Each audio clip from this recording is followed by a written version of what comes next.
Hi, chat. Good evening, everybody. How's everybody doing tonight? Funny seeing you here. Well, I mean, we are again, chat. Here we are again. Also, is this show it's working? Is there actually are you guys here? Is it working? Chat's not running right. There we go. Okay, it's working. I was just saying, like, there were no comments for a minute, and I'm like, wait, what? The hell's going on? Anyways, welcome, guys. We are going to do, thankfully, to MN Public Records. You know, the those great oracles a great oracle that exists out there. You know, whether they are a he, she, binary, otherkin, we don't really know. But thankfully, they are out there. They are doing God's work for us because, once again, an interesting new matter of public record is attached. Now, this was what I wanted to hear and what I wanted to see after we had gotten through the testimony of Alicia Sweep from Children's Services out in Kandiyohi County. It's what the Guardian Ad Litem had to say. And MN Public Records, if you're out there, please, can you just send me the rest of the hearing? Like, you're dribbling it out too slow. You're making me Jones for another fix. I need help. I need help with that. So we are Clyde once on, yes.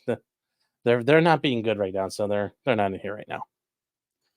But let's get to it because we do have the Guardian Ad Litem's testimony. And guys, what is a Guardian Ad Litem? A Guardian Ad Litem is a third party. The actual term Guardian Ad Litem generally denotes that they're an attorney. In other courts and other places, you might have what's called a court-appointed special advocate, a CASA.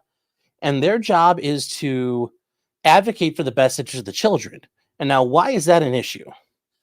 Well, mom and dad, you know, you have those two parties. You also have a third party, Children's Services.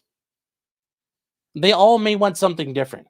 Dad may have not been involved, and dad might say, hey, mom was out doing crack. I want the kids. And mom might say, hey, you know, I may have been doing crack, but he beats the kids. He beat the kids before. And then Children's Services is way over here on the far side saying, none of them. We think they should go somewhere else. Well, that's great. But what about the children? What's in the best interest of the children at that point? Well, an independent party could come in and say, I've spoken with the children. I've assessed things. And what I think is a completely different option. Mom and dad are both wrong, but the agency's also wrong. And I've been in that position as a guardian ad litem before. You have to pick the best option. And I've had hearings before where both the mom and both the dad are not happy with me, and Children's Services is not happy with me. You know, that's when you know you're doing good. You have to make a decision. Now, is your decision any more important than the other ones? Not alone. Just because you make it doesn't mean that's what's going to happen. But the court generally looks at your options and your opinion because you are a disinterested party advocating for the children. So that's why a guardian ad litem or a CASA is very important in these situations, just to make sure everything's still being done the right way. And somebody's looking out for the kids, because remember, the kids may have an attorney, but that attorney is going to have to do what the kids want or ask what the kids want. The guardian ad litem is not bound by what the children want. You know, the children may want something that's not in their best interest. So here we go. Here they go. Do they yell at me like Nick? No, they never have. They've been very unhappy, but anyways, let's get going on this. We also have some comments to cover. What about the rights of the pug? I don't know. About the rights of the pug. So we have Christy Barber, the guardian ad litem. She took the stand right after Alicia Sweep. Remember, this is the state's burden of proof. So they are. Am I wearing more royal blue? It looks good on me. This is actually like a turquoise, but thank you. So here we go. So they said, well, who are you going to call next? We're calling Christy Barber. So they go through it. They start direct examination. What's her occupation? She says, I am a state of Minnesota employee. I'm called a guardian ad litem. Now, that's different because here in Ohio, you don't have guardian ad litems. You're not a state employee. You're appointed by the court. Now, in a children's services case, you're appointed by the court and you bill based on indigent billing standards as appointed counsel. If you are appointed as a guardian ad litem in a divorce case or a child custody case between parties, you bill, and it depends on what court you're in. Some courts limit your billing rate to like $100, $150 an hour. Some places don't, but the way it works is, for example, if a mom and dad are getting divorced, they would have to kick in a couple $100 into a pot, generally at least 500, and then you start billing them and doing work. And you interview, but you bill at an actual rate, not at appointed counsel rates. And it all depends on where you're at. But the idea of being a state of Ohio employee, that wouldn't happen. So it was a little weird seeing that. But guys, remember, once again, every state's different. We all got those little quirks, so I'm not going to argue with it. And she says, it's my job to advocate for the best interest of the children in juvenile family court and family court proceedings. And she says, you've been appointed in this case. And she says, do you have an opinion? And she says, I do. And what's the opinion? And she says, I've been on the file for 2 weeks now. And that's just her way of saying, I've been in the case for 2 weeks. I have some collateral information from the children's doctors, from the agency, from Minnesota Monitoring. Remember, those are the people who are doing the testing. And continued custody of the children is currently the safest course of action. The continued custody means with the agency. For the children, based on the fact there was a drug raid in the home and cocaine was found in the home and ketamine. Based on the fact we have a test from MMI showing a positive cocaine test for the second youngest child. And that would worry a guardian ad litem. And if I was the guardian ad litem, I would be very worried about that, because I have to say, are these children going to be safe going home? And right now, I'd be fair, even right now, there are a lot of unanswered questions. So hopefully we find out the rest of the story as we go. But for right now, just reading this, there's a lot of unanswered questions. And they ask, are there any services or conditions the court could order today that would allow the children to return safely? And she says, I don't believe there's any conditions that could be ordered today. But she's saying, I'm hoping that we could move to a place where a lot of things can be ordered by the court, which would allow the children to remain in the home or return home as soon as it's safely possible, but not today. She says, I think we're really early on in the case yet. And that's very true. 2 weeks is really early. And we just get the children's hair follicle test back. We tried a safety network meeting, but we're not there yet. Remember, that's the meeting where they tried to sit Nick and Kayla down saying, okay, where are the drugs coming in from? How do the drugs get in the home? And they're like, well, we're not going to talk about that. We're not even going to acknowledge that drugs were found here. And remember, they have the Fifth Amendment right to do that, but it does frustrate that issue. There was also the issue where, remember, when Alicia Sweep was going, and hold on one second, chat.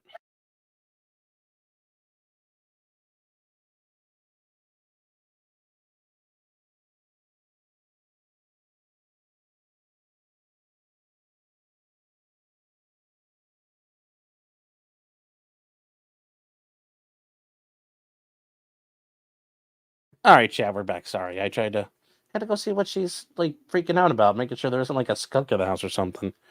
She's just borking. Nothing to do. Nothing I can do about that. But remember, even Alicia Sweep was like, hey guys, you need to wipe down surfaces with like bleach. And that was like apparently like pulling teeth to get Nick and Kayla just to clean the home. I'm sure that she's using bleach and Nick chased her out of the house. How dare you expose my kids to poison? And then they said there were questions about whether allowing the grandparents to move into the family home with the children. Do you have concerns about that? And she says, it's a really creative solution. And I think that is a very creative solution. I think so. As an attorney, your job is to think outside the box if you have to. My client has a problem. How can I help them fix that problem? And can I help them fix it where it's no muss, no fuss? Do I limit their exposure? Do I limit liability? Yes. Well, then, yes, you can be very creative as an attorney at times. And that's kind of one of the neat things. Even in settings like this, so not just like working a contract or working a civil suit, criminal cases and children's services cases, you can be very creative. She says, we don't often see it. It's often not possible. And yes, there are issues with the licensing that Alicia Sweet brought up.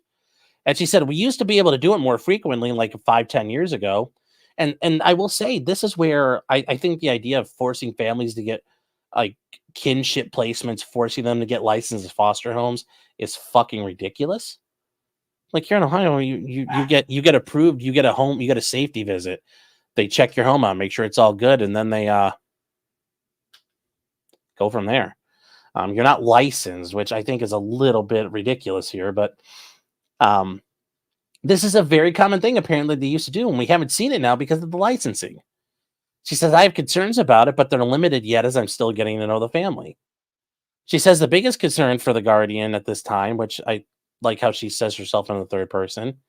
And guys, you'll see Guardian also referred to as a GAL. That's going to be in legal documents everywhere. When you see a GAL, that means Guardian Ad Litem. Is that I understand the position of the parents in their criminal matter. But until the Guardian can figure out how did the drugs get into the home and how do we prevent that from happening again, and then how did the child test positive for cocaine,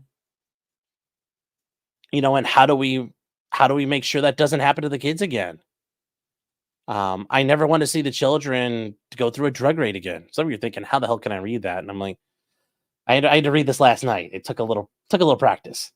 And she says, I join in the courtroom today that we want these kids to not be exposed to any more trauma. And once again, she points out, here are the issues. We don't know how to prevent this from happening yet because Nick and Kayla won't talk to us. So that's her biggest concern, allowing the kids back in the home. Starting in here. Remember, guys, I've said this before. A children's services case is going to be like a year long at the very least, and even longer. It's a marathon, not a sprint. So the first step is, can we even get the children back into the home, at least temporarily? Can we restart the issues? Because there was a big breakdown. Remember, the house was a mess. The house was just like, it looked like a refuge, the tunnels of trash, as I like to call it. We're hearing about just, it was impossible to walk around in. And then, Aaron's talking about the floors were blackened with dirt and crud.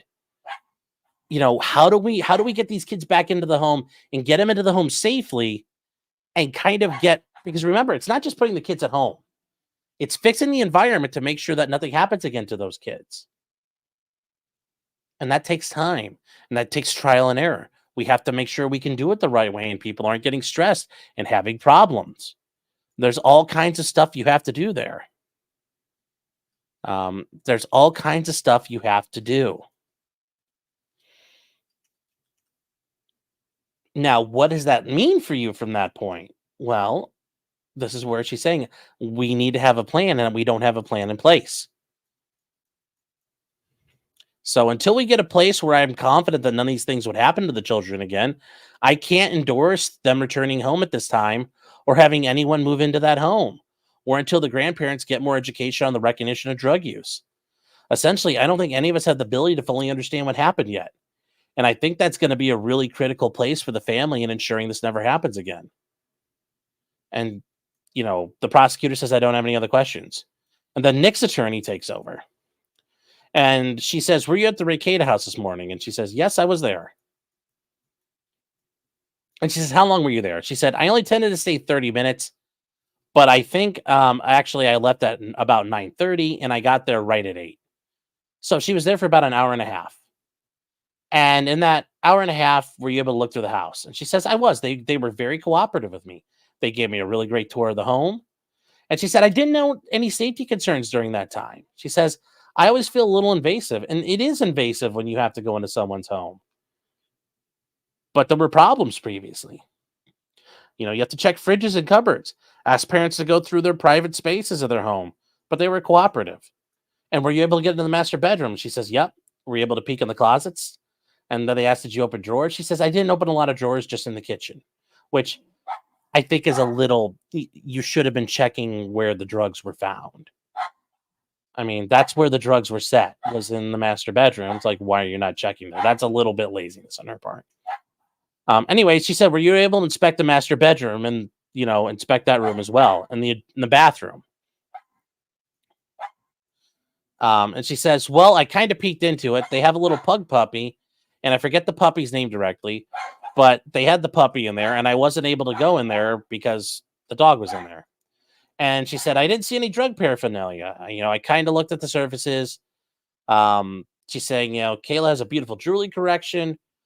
She has things that were I didn't see anything open or any drug paraphernalia was there. The family has a lot of treasures. We actually have a lot of similar interests in collectibles. I wonder if her and Nick share their love of Warhammer 40K. And so a lot of our conversation was on the things their family treasures and values. And she says, I know there was discussion about the grandparents, whether they can move into that home. And I understand there's licensing issues. Yeah. And she said, but do you have any worries that the children were going to move back into the primary home with the grandparents while, as you say, we're sorting everything out? And she says, today I would. I think most people know, and I think most people know how I really love creative solutions to getting the children back into the home. It's something that a guardian really strives for, but some of the questions we just haven't had time to answer. And we haven't gotten there yet. And people have allowed to the person that was, the parents are dealing with their criminal case. And I know that has been caused kind of an inhibition to really be transparent and open. And she says, as far as I think they'll get there with me, they're just not there yet. She's saying, look, they're dealing with a criminal case, so I can't fully do my job, but that's just how it is. And she said, one of the biggest concerns right now is that drugs were located in the home. And she says, whether or not, she said, I didn't see them there today, and they're telling me they're not there today, but I certainly want to ensure that they'll never come back. And that's the thing. Like, yeah, they're not here today, but they were here, and they were here for a long time. And until I can fully understand how they got into the home, we're at an impasse. And those are conversations that I will get to have, just not today. And she says, I can't sit here today and say that would be a plausible thing that could happen. She's like, but I'm hoping we could work on it. And they bring up the second house. And she said, I haven't been there. I haven't been there at the time to visit, but the parents have been cooperative, and I'm not anticipating any barriers being able to go there. But she hasn't been to the second house yet.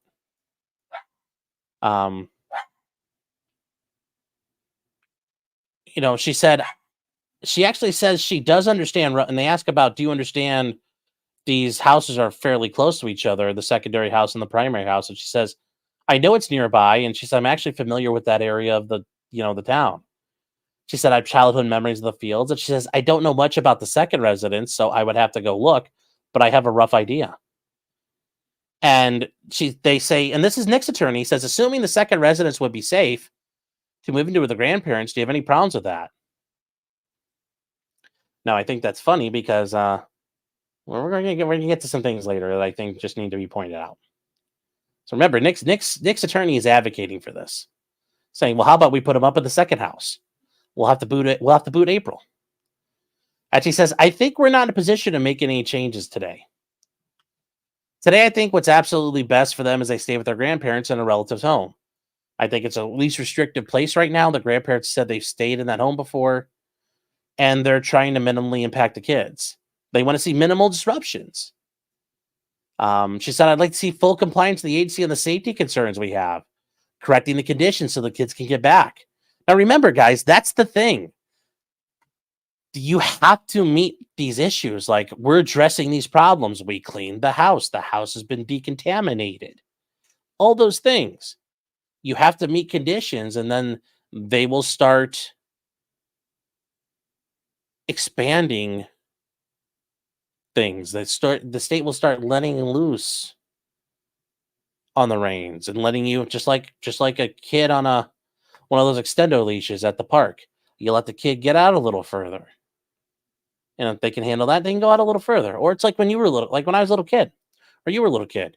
You could stay out a little bit later and a little bit later. You could go a little farther down the street. You could go around the block. You could go down to the intersection.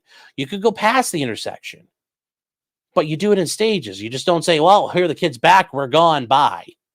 Because that's not how that works. That's how you actually cause disasters.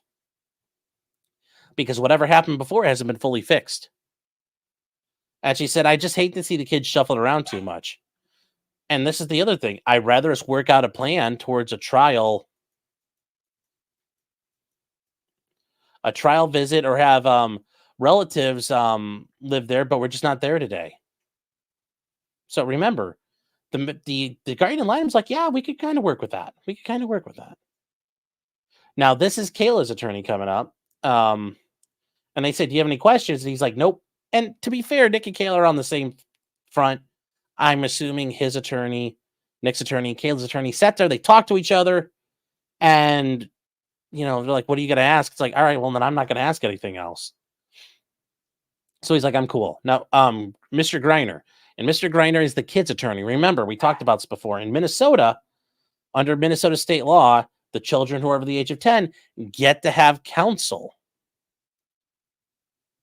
and they get to attend the hearings. So this is their attorney. Does Sonny have an attorney too? No, not yet. Not that I'm aware of. Yes, Kitty Brown Eyes says Nick has his kids back. Well, remember, in what capacity? Do they have full custody? Has the case been terminated? Remember, Nick wouldn't tell you last night. He's like, "That's another story for another day." I mean, really, you can go like, "Hey, look, here's a judgment entry. Hey, look, Katy County, judgment entry. Court says case closed. Children's Services, fuck off. I got the kids back free and clear." You didn't get that answer. It's. We're going to start with some visit. We're going to supervise. There's probably protective supervision in place. I mean, they're not just like, "Oh, here, the kids, have a good one." I mean, because if he had that, he would say that, because that would be easy enough. But we don't know that. So the kids are back, but what capacity are the kids back? That's the question. That's the question. Matt says the kids aren't back. Maybe, maybe not. We'll see. Yes, April's gonna have to get demoted to the tool shed or the tree house.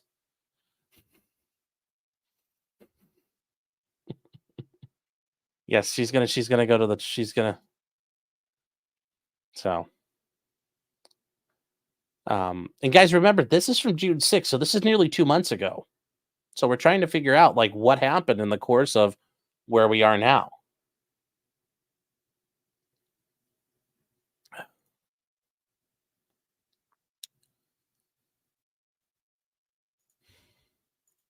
So and he asked the Guardian, "What do the kids want to see happen?" She's like, "They want to go home." And that's always true. Kids are like, "I want to go home." That's why the Guardian Ad Litem's job is not to go, "Well, the kids want that." No, it's because right now that wasn't the safe place for them. They couldn't even promise that there wasn't like, cocaine residue everywhere still. It's like, do they miss their parents? Like, of course they do. Do they love their parents? Yes. And they miss their pets, and the pets apparently are Lion, Butt, and Ninja, and their pug. Yeah, and they have cats and frogs, and they're a lover of all things, animals and nature. She said, I think my tour of the home also showed me that their kids are really eclectic and interesting talents. And so they have a house full of lots of hobbies and interests. And I'm sure they miss those. One of the benefits right now, though, is its family placement and the ability for, I believe, you know, things can be moved freely between the homes right now. And that's true. Like, well, one kid likes to do whatever. Well, grandma and grandpa can go pick it up. Oh, you've got a pet kitty? Okay, we'll bring the kitty over. We'll bring the pet lizard over. We'll bring this over. We'll bring that over. Like one of the kids, does like piano recitals. So you're not bringing a piano, but you guys get the point. You can go get those. Grandma and grandpa can go get shit and bring it over. Remember, they're in the same area. It's not as though they moved to the next state over. He says it gives me comfort that they can do that. And they say that the foundation, and this is again the kid's attorney. Do you agree the foundational principle for the goal of reunification is as soon as possible? And I've said that from the beginning, guys. They're likely going to be in. I think I said that night. The kids are likely in some sort of kinship placement with Kayla's parents. Now, it threw me off because in the court filings they're referred to as foster parents, but it turns out that's just Kayla's parents. But yes, there's going to be a kinship placement. The kids are going to be with their relatives. And that the ultimate goal is always to try to get the kids back to where they were. You can't fit. It's like a car crash, though. That car is never going to be 100% like it was before. But you can restore it as best you can and restore the home situation as good as possible. And that's the goal of reunification. And he's saying that these children having lived with their parents for their entire life to find themselves separated is extremely traumatic. And she says, yes, it is. We talked a lot about trauma. And he said, you'd agree the kids always have lived with their parents since they were born. Yes. I'm sure also having the police raid your house because there's drugs in the house and some guys on the SWAT team carrying probably shotguns and AR-15s and decked out with tactical gear. They probably didn't look like an SAS raid with like gas mask on, but I'm sure they were wearing body armor, and I'm sure they had shine a light down the corner saying, "Hey, you come here, come to me, walk towards me. It's okay. Can you put your hands up? Yep. Do you have any weapons on you? Nope. Okay, go." Like, yeah, I'm sure that was traumatic too. And to be involuntarily separated from their parents is a fact that's very traumatic to them. Yeah. She's like, I would agree. And then the kid's attorney doesn't have any other questions. And then the prosecutor's about to go, except then there's one more question asked by the attorney for the children. He's like, I got one more question. The judge says, fine. He says, you wouldn't recommend the children going home today. And he says,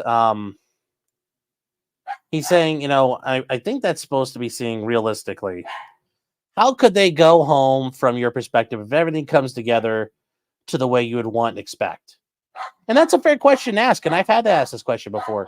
What exactly is it that you want to see happen? Now, I know Nick is saying, like, we never heard and it took us forever to figure out what they wanted. It's like, unless you're not it's pretty easy. Like, whatever it was you were doing that caused this to happen, stop doing that. Yeah. There are drugs in the home. Well, stop doing drugs. Make sure the house is clean and safe. That's pretty much every safety plan when drugs are involved. And then there's also issues about the parents having employment, but Nick's already got that nailed down. So, boom, done. She says, I get that question about time. And she says, time. Like, how often do we need? One of the beautiful things that I've seen on these cases is like a case plan trajectory. I think I use the plan trajectory. It's going to be on a path. Because we're so new in this, I don't think we have a plan yet. We don't have a trajectory. But I think if we gave the agency time to develop a trajectory of how many negative drug screens they need to see, if we can get the chemical use assessments done.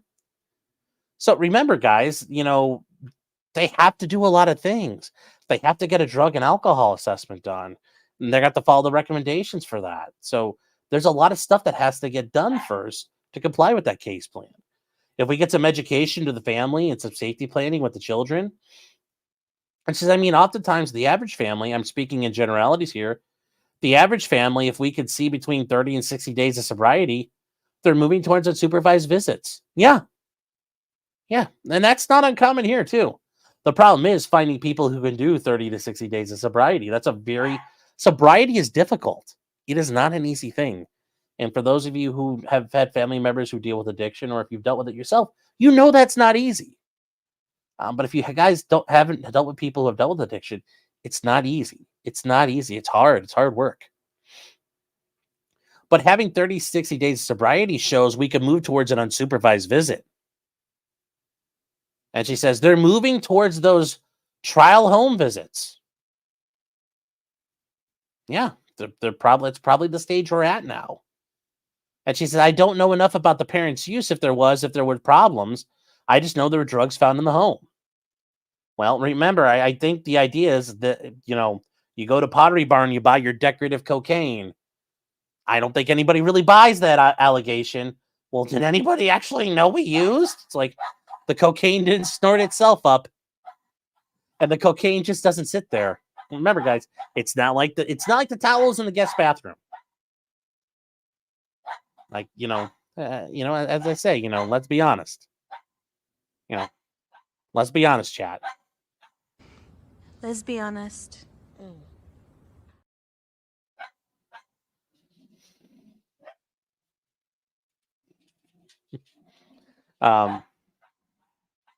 Brad says they the trial home visit with the bouncy castle visit. Well, that doesn't, and I understand that, Brad, but you don't just get to it's one and then we move on to the next level.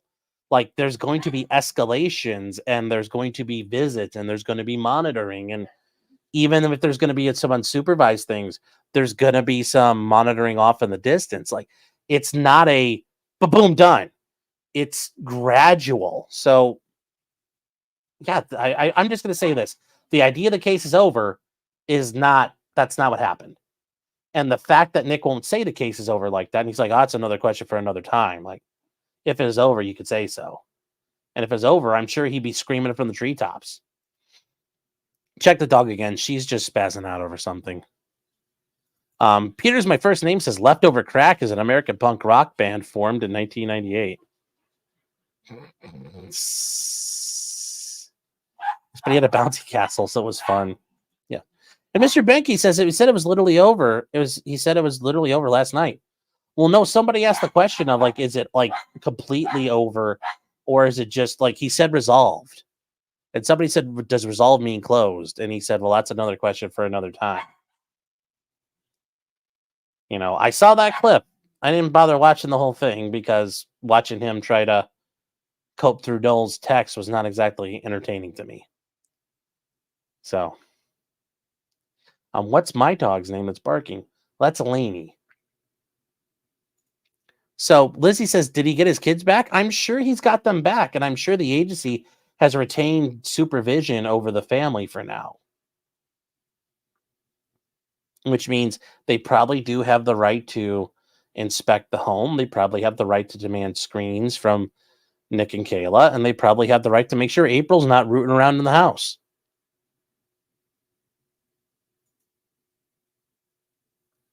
But remember, he was asked, is it over? Does resolved mean over? And he said, well, not exactly. And there's nothing wrong with saying no, but we're like, I don't understand why he can't say, look, we kicked ass, and in 60 days, we got to the point of protective supervision. Protective supervision is like the lowest level, where the agency is supervising, but you have your kids back. I don't understand why there's no shame in admitting that we fucking did everything. We cleaned the house. We did everything they wanted except talk about where the drugs came from. But we satisfied all the other issues. We got chemical use assessments. The house is clean. The house is safe. The house is decontaminated. We've worked out safety plans. We've done all that. And in 60 days, we're down to protective supervision. There's nothing wrong with that. And you could toot your own horn. That's very impressive. I've had clients that have done that, very quickly turn things around because they were heavily motivated. And I told him afterwards, I said, I am proud of them for what they've been able to do. I've had cases where the judge has said, I am proud of you. You have kicked absolute ass. Because most parents can't. So I don't, the idea that it's all just over is like, I don't buy that. But we'll find out. We'll find out. We'll find out. Like I said, if it's down to protective supervision, I'll give him a clap. He's complied with a lot of things. That's not easy. But the way he gives answer is like it's hard to tell. And then a child tested positive. Yeah, that's still a big issue. And she says that in order to make a plan, we need to know more. She says, I think we can give a better time frame once a plan's set up. And the goal is to get those kids home before the Minnesota time frames expire. And I don't want to see anyone waste time. And she says, as soon as the parents can fully cooperate with the agency, I think we can cut those time frames shorter than they need to be. And the kid's attorney says, I don't have any other questions. The prosecutor says, nope, I'm good. I'm good. And that is it for that, guys. And then we'll catch up on some super chats, and we'll, I think, dissect a couple of things here. Jasper the Cat says for $2, buy a Baldo for your Baldo. DSP approves. And Jail for $2 says, why waste time on this lowlife drug addict scum? Because it's interesting, and it's how else are you anybody here ever really going to see how a children's services case plays out? I mean, I think this is highly educational. I mean, sure, there's laughs to be had, but how many of you have ever seen these type of hearings before? Most of you never will, and I hope to God you don't have to. Stop Mob Speed for $2. Just happy pizza day. Yes. Matt B says Laney is planning Operation Barbarossa.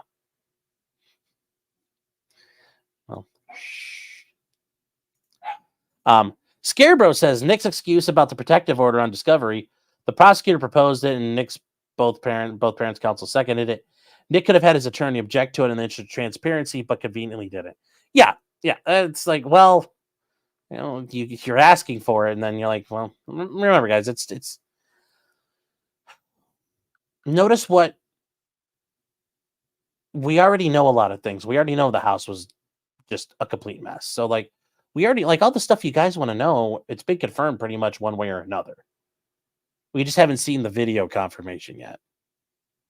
So I know a lot of people want it, but it's like, guys, you really have pretty much gotten what you wanted. Just by reading through stuff, it kind of tells you the story, tell you the tale of the tape.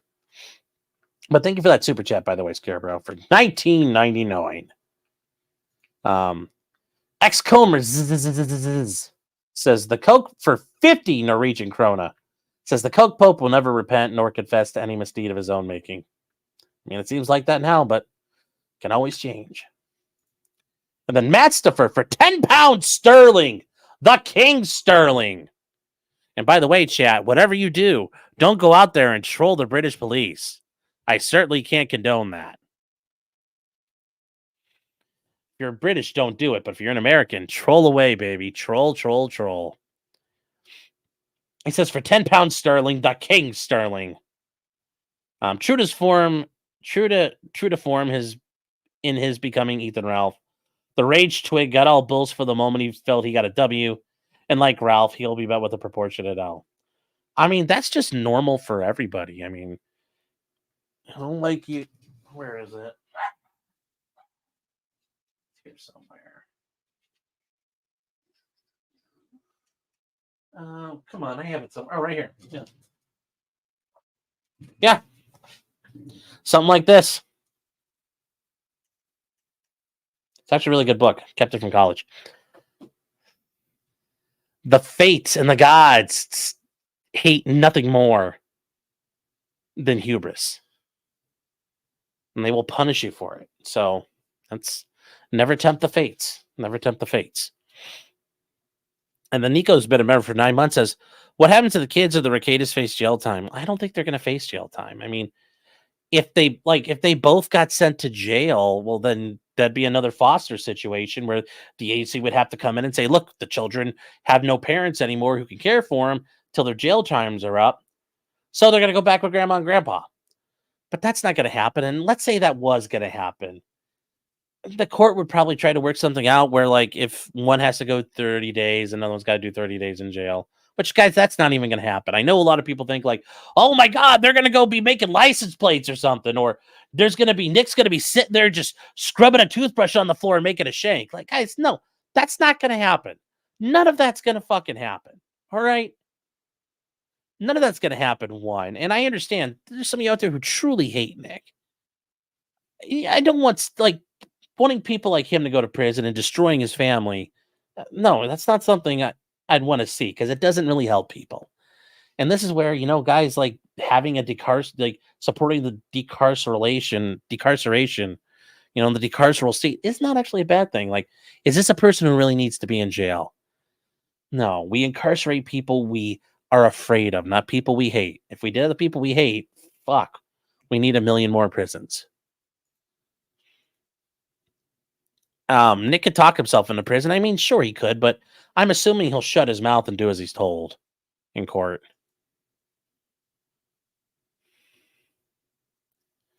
Das Boot says he's already destroyed his family. Okay. Yes, the family has suffered a lot of traumatic issues here. But families can rebound. Now, does that mean their family will definitely? No. They could be toast from here. Things could be at a tailspin. But a lot of families are pretty resilient, and a lot of kids are pretty resilient too.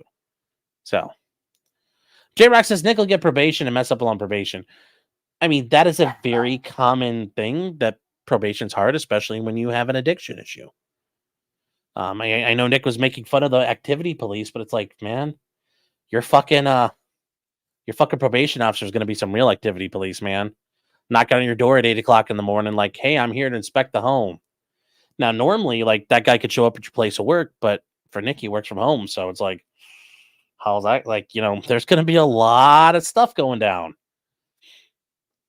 And I will tell Nick, Nick, this now. I mean, if you win your case, great. You don't have to worry about a fine. But if you get a probation officer, buddy, don't try to buck. Like I know you tried to like big dog and big league Alicia Sweep and all that, and you're just like, and, you're not taking no shit for nobody. Like, don't try your PO, man. They will fuck back harder than you could fuck.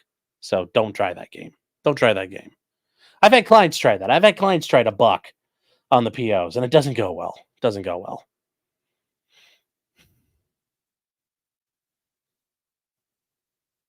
TZM says, can Nick even break one rock? No.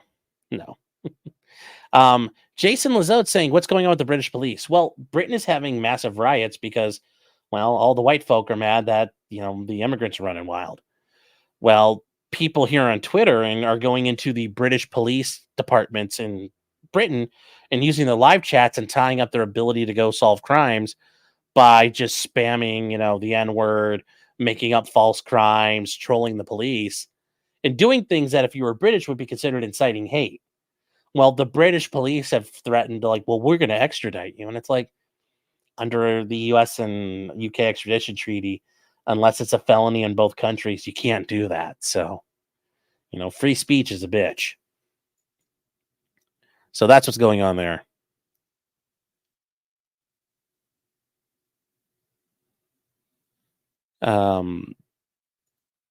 Christopher Hood says, build them prisons. Everybody says that, and I say everybody wants to be a gangster until it's time to do gangster shit. It's also for people who want to see everybody jailed. Like, everybody says that till it happens. And then eventually it's somebody and you're like, no, don't do that. Don't do the thing I want to somebody I like. All right. So there are some things here. And I think with reading through that and reading through how people are looking at this, this is where, courtesy of our great friend Alyssa, she's out there doing yeoman's work as well. This is something that Alyssa... Here's the work, Judge. Here's what we've done. Here's our efforts. Here's appearance. This is from Nick talking about, bad lawyers. Efforts, we find them insufficient, et cetera, et cetera, et cetera. At the beginning of our case, those vague things started coming because our lawyers weren't doing anything. I got criticized for objecting in court, and it's because I was screaming at my lawyer off the mic to object, and she wouldn't, and she should have, but she did. Nick, I'm like, you brought it up before. Nick's like, I'm not well versed in this children's stuff. And your first move when you jumped up on the mic was to start getting out in front of some bullshit thing about the kids testing positive, which, once again, was really sussy. Like, what did that get you? Remember, that's admissible in criminal court. And here's something I try to tell people. If your attorney's doing something, they're generally doing it because they have a fucking idea of what the fuck they're doing. Okay? They generally have an idea of what they're doing. Oh, my lawyers are awful. Really? Is it, or you don't know what they're doing? And I mean, like Nick even admits it. He doesn't have a lot of courtroom experience in general. So it's like, how the fuck do you know what they're doing, man? But anyway, it's...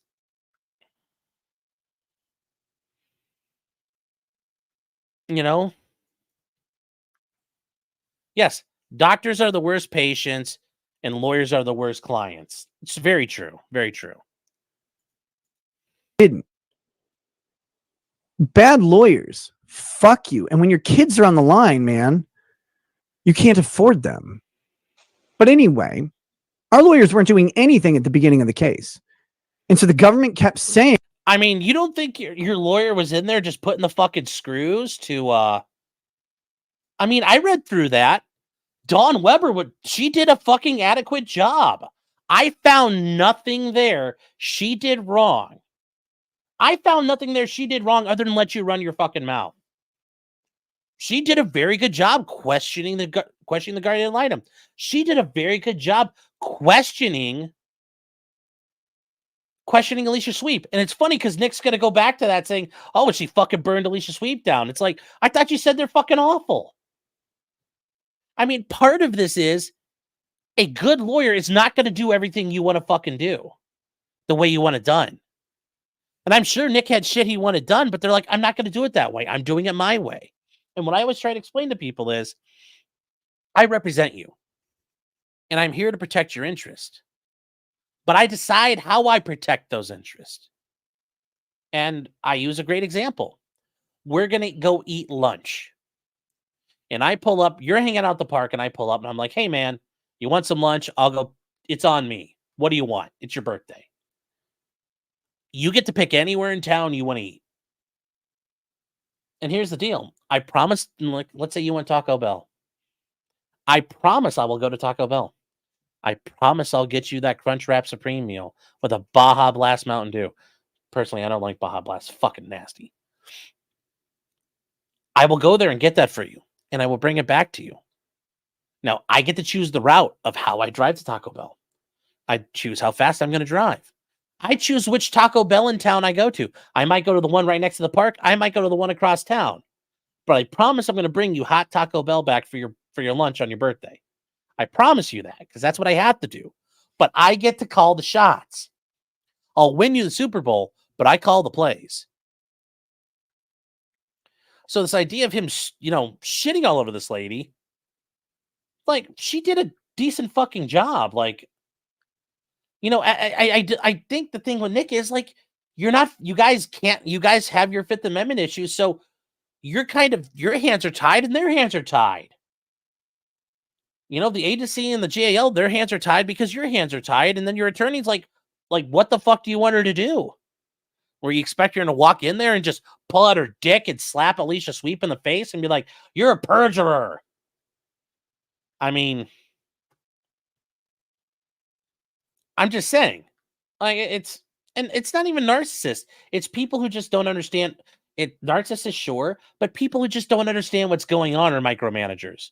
Well, I don't understand what we're doing. And I try my best to explain to people, but there's times where they don't understand. And it's okay not to understand what's going on. But don't turn I don't understand what's going on into, these guys fucking sucked. It's like, I doubt they sucked. I bet these are established attorneys who have been doing this for well over a decade at least. And the court usually, like, they don't have any problems being in the court with them. Well, here you go. Pause is saying, still, is it your name Pause or Two? I don't know. I've had bad lawyers. They don't act like his lawyer. Yes, I've seen shitty lawyers before. These guys have not acted shitty so far. But anyways, let's go to it. There were things we had to do, and they had never told us what those things were. We're like, we are trying to do everything. People make a big deal out of another thing that I mentioned it's in the transcripts. The day that Alicia Sweep came to my house, I had called them 10 times that morning because I wanted them to come out and inspect the house. We knew they needed to come inspect the house. I'd called them, please, come out. I left messages. I left voicemails on her and another worker's phones, just trying to get a hold of someone. We were never served a document. Once again, calling them 10 times doesn't sound like that makes you sound like a crazy person. Call them once or twice. Like, like, you gotta be, remember, guys, part of everything is you have to remember, and do I look like that guy? And remember, if you're calling them every 10 seconds, like, oh my God, why won't you answer the phone? Pick up! Like, you're going to come across as the crazy person. You've got to be calm. Calm. You got to, you're going to act, Nick, if you're going to come in here and be the swinging dick lawyer, man, steady. Got to have that fucking ice water going through your veins. Now's not the time for panic. Now's not you're in the middle of the fight. It's not the time to pray. It's not the time to be afraid. You can do that afterwards. Served a document. We didn't even know we had hearings until the day of, because they didn't give us the information. The internet had information before we did in our cases. Now, I will say, given the whole Memorial Day thing, I could see that being an issue. The Memorial, that's a problem in courts when a ex parte removal of children from a home happens on a weekend, especially when it's on a holiday weekend and the parents were in jail and just got released. I could see that being an issue. I could see that part being an issue. But we'll see. I mean, generally, though, they go out of the way to make sure you know what's going on. We're scrambling to try and figure things out, what we need to do. So I'm calling these people, just desperately trying to get them on the phone. They never returned a phone call, not one time. And then they showed up at our house. People are like, oh, why are you calling them 10 times? Dude, they have my kids. They had my children. Of course I'm calling them. I want them back. I want to get them back in their home. And trying desperately to get the workers out to do it. And they don't. You're not their only concern. You're not their only fucking concern. You're not the only case they got. I'm just saying, you're not the only case they have. And once again, do you want to sit there and go, oh my God, answer the phone, fucking April, oh my God, holy shit. I mean, because that's what it looks like to them. I mean, to all of us, what does it sound like? Oh my God, please answer the phone, oh my God. Like, you know, like you have to be a little like, once again, you gotta be like, you know, like you're on an airplane, it's on fire. Are you just gonna go, ah! Or are you gonna be like, I gotta get to the exit? You gotta have a fucking clear mind. You gotta be calm. You gotta be a fucking ice cube.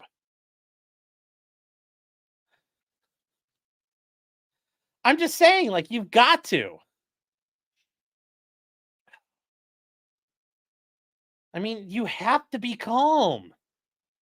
Because now, like, think about it. Just think about it from this aspect. They already think you're doing coke. They think you're doing fucking shitloads of drugs in your house. They think you're neglecting the shit out of your kids. And now you're calling them and acting like a fucking spasmatron. This is where, once again, you have to think, gee, how is that going to make me look? It's going to make you look like a fucking crazy person. And then when they show up to your house and they're trying to get into a room, you're like, no, you can't come in here. No girls allowed. Well, except for these two girls, but not you. Like, now you're doing all the crazy person shit. Like, you have to do this the right way, chat. Remember, this shit is all sales. You have to convince them, no, we're safe and calm and great and groovy. And to be fair, I also say this, Nick, they took fucking drugs out of your house. Like, what do we have to do? You're going to have to convince them you're not doing drugs and the house is safe and there's no more drugs in the home. I mean, yeah, there's going to be some like little bits of minutia in the case plan. But for example, like if there was a person who gets caught beating the shit out of their kids, part of that's going to be you're going to have to demonstrate the kids can be safe in that home. But if there's drugs in that house, well, you have to show there's no more drugs. Like, this is not, like, we're not flying the fucking space shuttle, man. There's stuff you could figure out. I know it. You're smart. You're not retarded. You're not like some of this dumb white trash sitting in a trailer like, I don't understand what I can't do. Like, you know, you can figure this out, like, a little bit.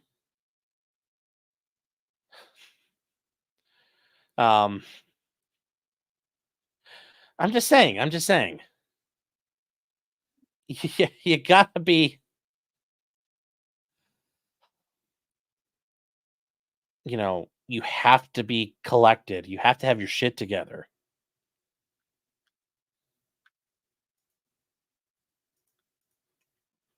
And my lawyers didn't do anything. We got new lawyers. Our new lawyers. What did you want your lawyers to do, Nick? Your guy's house was like a fucking refugee camp, it sounds like. You got caught with a shitload of coke. Like, what did you want them to do? Did you want them to walk into Children's Services office, stick a gun to Alicia Sweet's head and be like, you know, agree to get the kids up or we'll kill it? It's like, okay, I'll sign off. Like, what did you want to happen? Like, what do you want to see happen here? Like, this idea they're just going to walk in and start fucking mowing everybody down and you walk out of court like, Court's adjourned. It's like, what are you going to do? What are you going to do? Otto says, seen the video. No, I haven't seen the video. I've listened to we read the testimony of Alicia Sweet. The house is a fucking mess. You can't even walk around in it in spots. But that's the point. It's like, what did you want them to do, Nick? They did a very good job so far. I have not seen anything they didn't do right.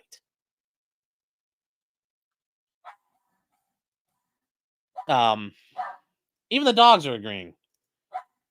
Got the government to just define what we needed to do. Wow, new lawyers plus me spurging out. We literally just went through what you just had to do. They literally said what you had to do. Safety plan. Drug test. Acknowledging how things got into the home. Those are the big things. Chemical use assessments. Home visits. We literally just went through that. Like, we literally just went through that with his fucking appointed attorney and the Guardian Ad fucking Litem.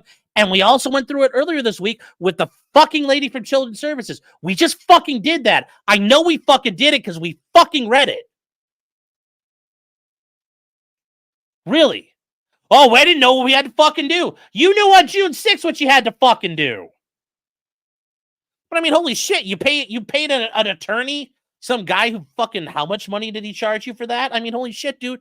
You either had an attorney that was going to be free or you were going to have to pay at a reduced cost. And you're like, no, I want to fucking spend more money. Like, you already had what you had to do. You knew what you had to do.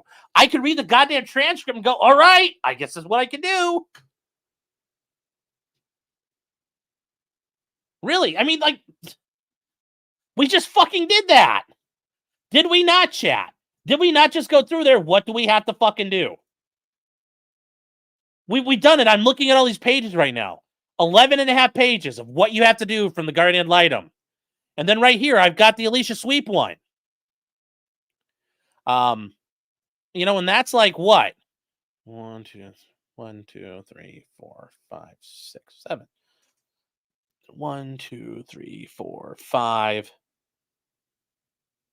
5.5 page, 5.5 rows. Actually, 6 whole rows. 30 fucking pages. 30 fucking pages. 30 fucking pages of what needs to be done. I mean, really, come on now. Come on now. Like, it's there. It's all there, man. Uncivil Laws is sup, Coke friends. Maybe my Coke fiends. Hey, Kurt, how you doing? Kurt over at Uncivil Law, guys. You know, learning law through the tragedies and befallments of others. Guys, you want to cover people who are doing good Supreme Court stuff? Kurt is always a very good choice for that. Also, some more technical areas of law. Kurt is very, very, very, very good at that. Kurt, hope you're doing well. Thank you for being here. I mean, like I said, guys, this is like, just saying.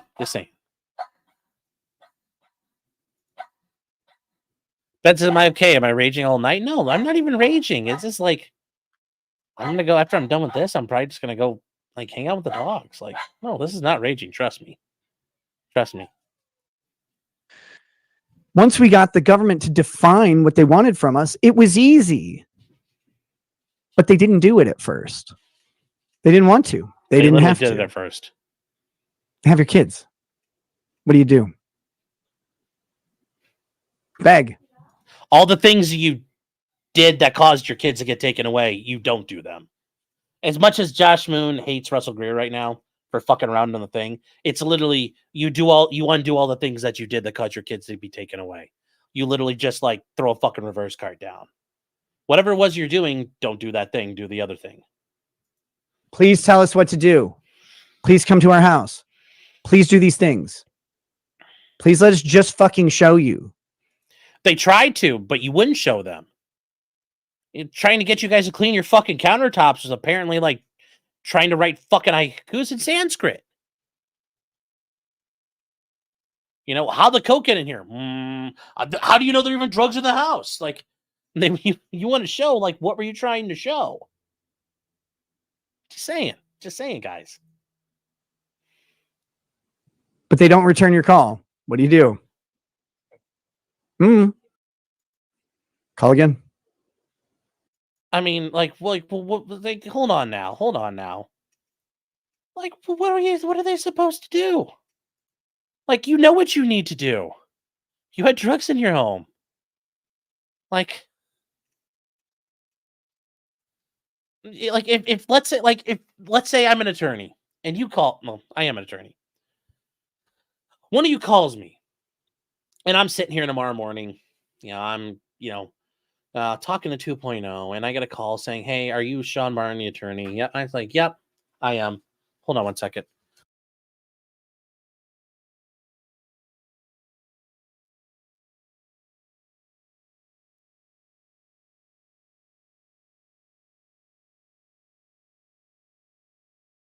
Anyway, yeah, I'm on my 5th breakfast burrito. And you call me and say, "Hey, look, my kids just got taken from the home. I just spent the night in jail. I just got out. I know that I haven't been able to get hold of children's services. What do I need to do?" And I'll ask you, what happened? Why did the kids get taken out of the home? "Oh, well, they found a bunch of coke in the house." And I'm like, "We're using coke?" "No." I'm like, "Okay, we'll address that. We'll get to that denial later. Is the house clean?" "No." "Clean the house. Clean the house. Decontaminate the house. Where was the cocaine found? Decontaminate that area. Children's services is going to want to come by. You're going to have to let them inspect the home." I said, "You're going to have to undo all the things that are wrong in your house right now. This isn't hard. There's a lot of stuff you can work on."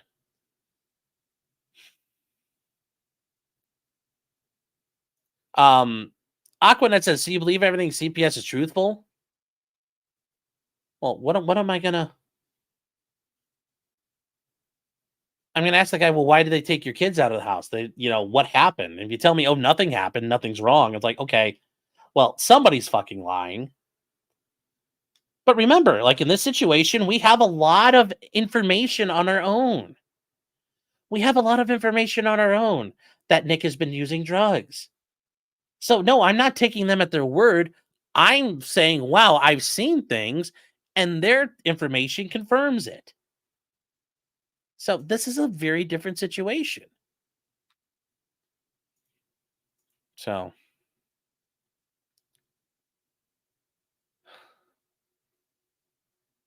yeah, so my choices are believing CPS and the guy in the house with a whole ounce of coke. Yeah. But anyways, I'm just saying, I'm going to tell you, you need to like whatever it was you were doing, you need to start undoing those things. And I probably will say, you need to throw down an Uno reversal card. You need to throw down a reverse card. Whatever it is, stop doing that and do something else. And I'll start helping you navigate through it. That's a shame, says Nick is right about that. Everyone should be certified as CPS. It's a scourge on the American people, and the more people know about it, the better. Sure.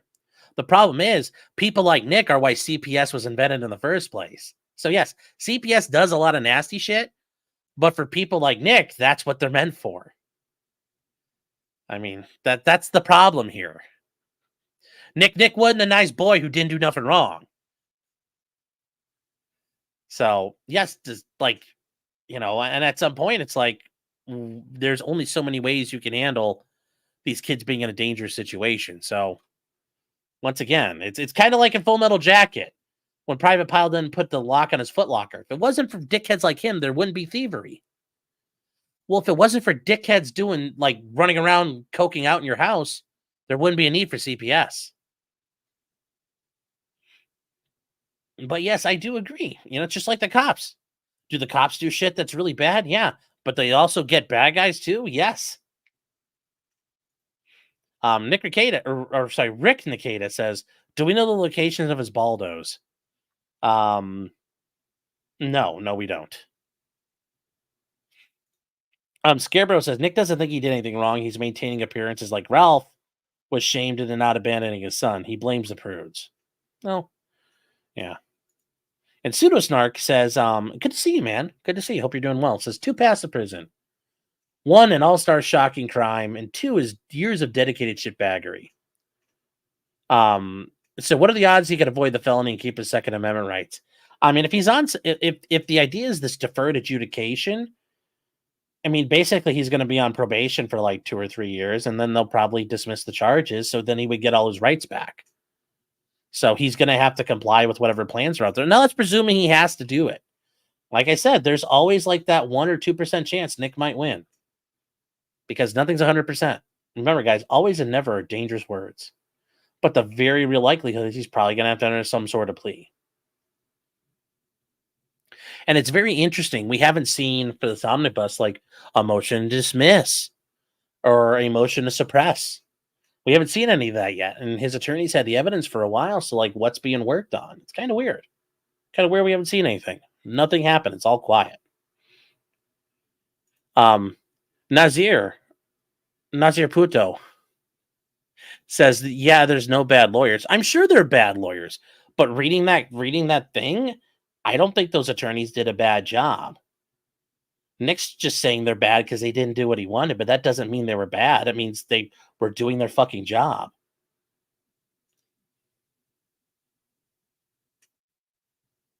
Nazir says, why is Ricada crying about counsel? Also, you, a YouTube lawyer, critiques bad law and lawyers. Self-awareness 0. I'm aware they're bad lawyers, but were these lawyers bad? I critiqued it. No, I think they did a very adequate job of representing him. Like Nick's like, I didn't know what I could do. It's like they figured it, they got it all laid out there. They put their feet to the fire. They put Children's Services' feet to the fire. And it's funny because Nick in the next clip's gonna be like, oh my God, I loved him. You know, my attorney got her to admit there's no proof Nick was using drugs. So are the attorneys bad or good? Because Nick's saying both. I think his attorneys did a very good job.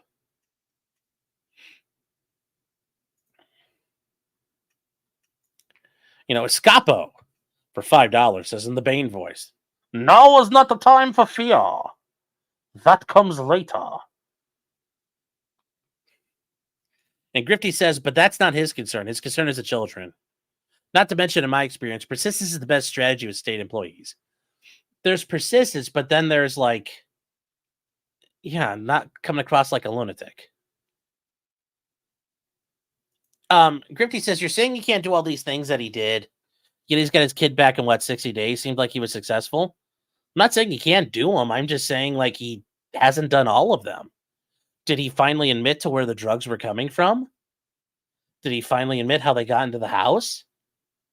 Did he finally admit that they were drugs? I mean, I'm saying the idea is that it's all over it's likely not all over. It's like I said, it's a scaling down. They scale back. And we're in that scaling back portion. It's probably some sort of protective supervision right now. But the idea that it's all over and Children's Services fucked off into the sunset, I find very hard to believe given what we know. But like, if he's in that position, why wouldn't he be crowing from the rooftops? Because that is really impressive what they've done.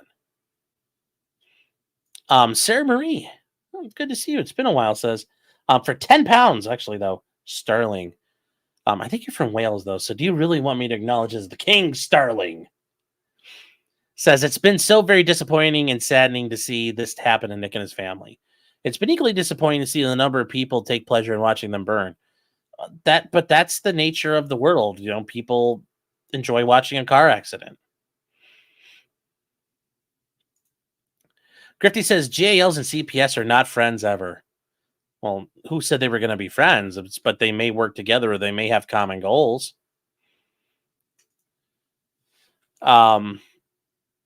Paul Myra Productions says, but you damn well know Department of Children and Families. And guys, that's also what they're known in other states. DCF, Children Protective Services, Children's Services Board, insert whatever abbreviation you have for them.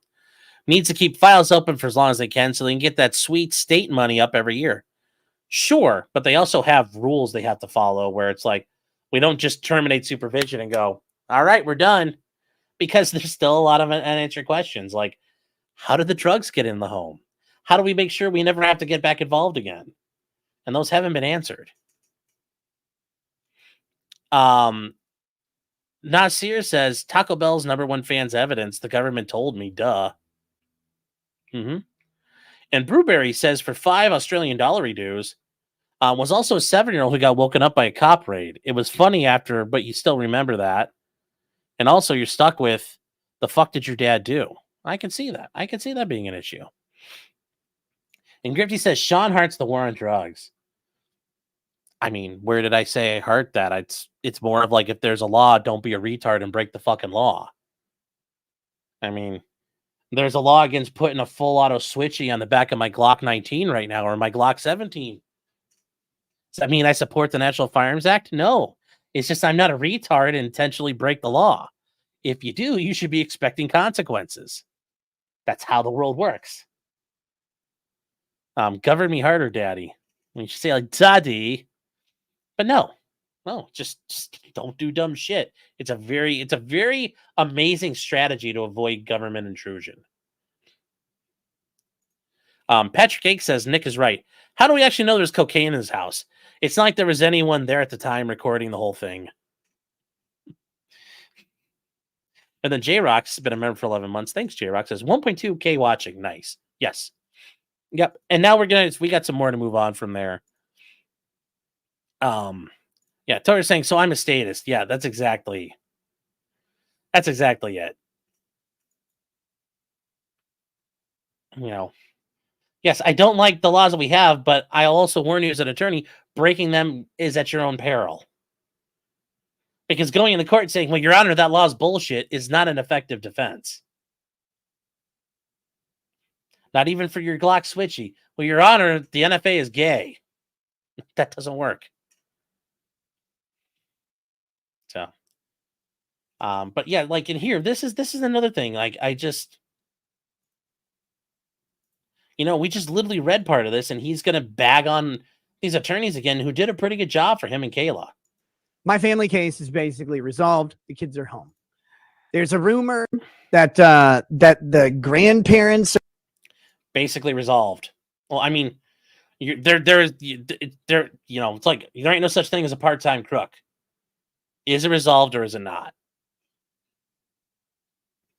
So that means that there's some level of supervision still being retained. The agency is still keeping an eye on everything. or whatever have moved in with us. That rumor comes from an idea that was thrown about in the early part of the case as a way to get the children home sooner. It was an idea that was not ever something I wanted to do, but of course would have done that if it would have brought my kids home sooner. I thought it was an insane proposition, and so did the county, frankly. The county attorney and the county services office were not interested in that. The judge didn't really seem interested in that. One lawyer proposed it. I mean, we literally just went through the Guardian going like, I think that's a good idea. We could try it. It's creative. We used to do it all the time. Once again, this guy's just shitting on these attorneys, and it's like, but like, what is it that you do? What is it that you do? Like, based on your years of experience doing these things, Nick. I never liked that lawyer. The lawyer who brought it up the first time, I was nonplussed and non-impressed with his non-performance. It was his. Yes, guys, you heard it there. I mean, given we just read the transcript, but yes, it's nonplussed and not impressed. Like, remember, guys, Nick wasn't impressed.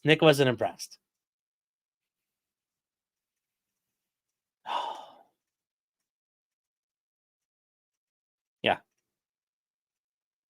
So, coming from Nick, where he admits, like, oh, I don't do this. I don't know shit about it. I'm not impressed with what they did. I mean, these guys literally did all the shit you wanted.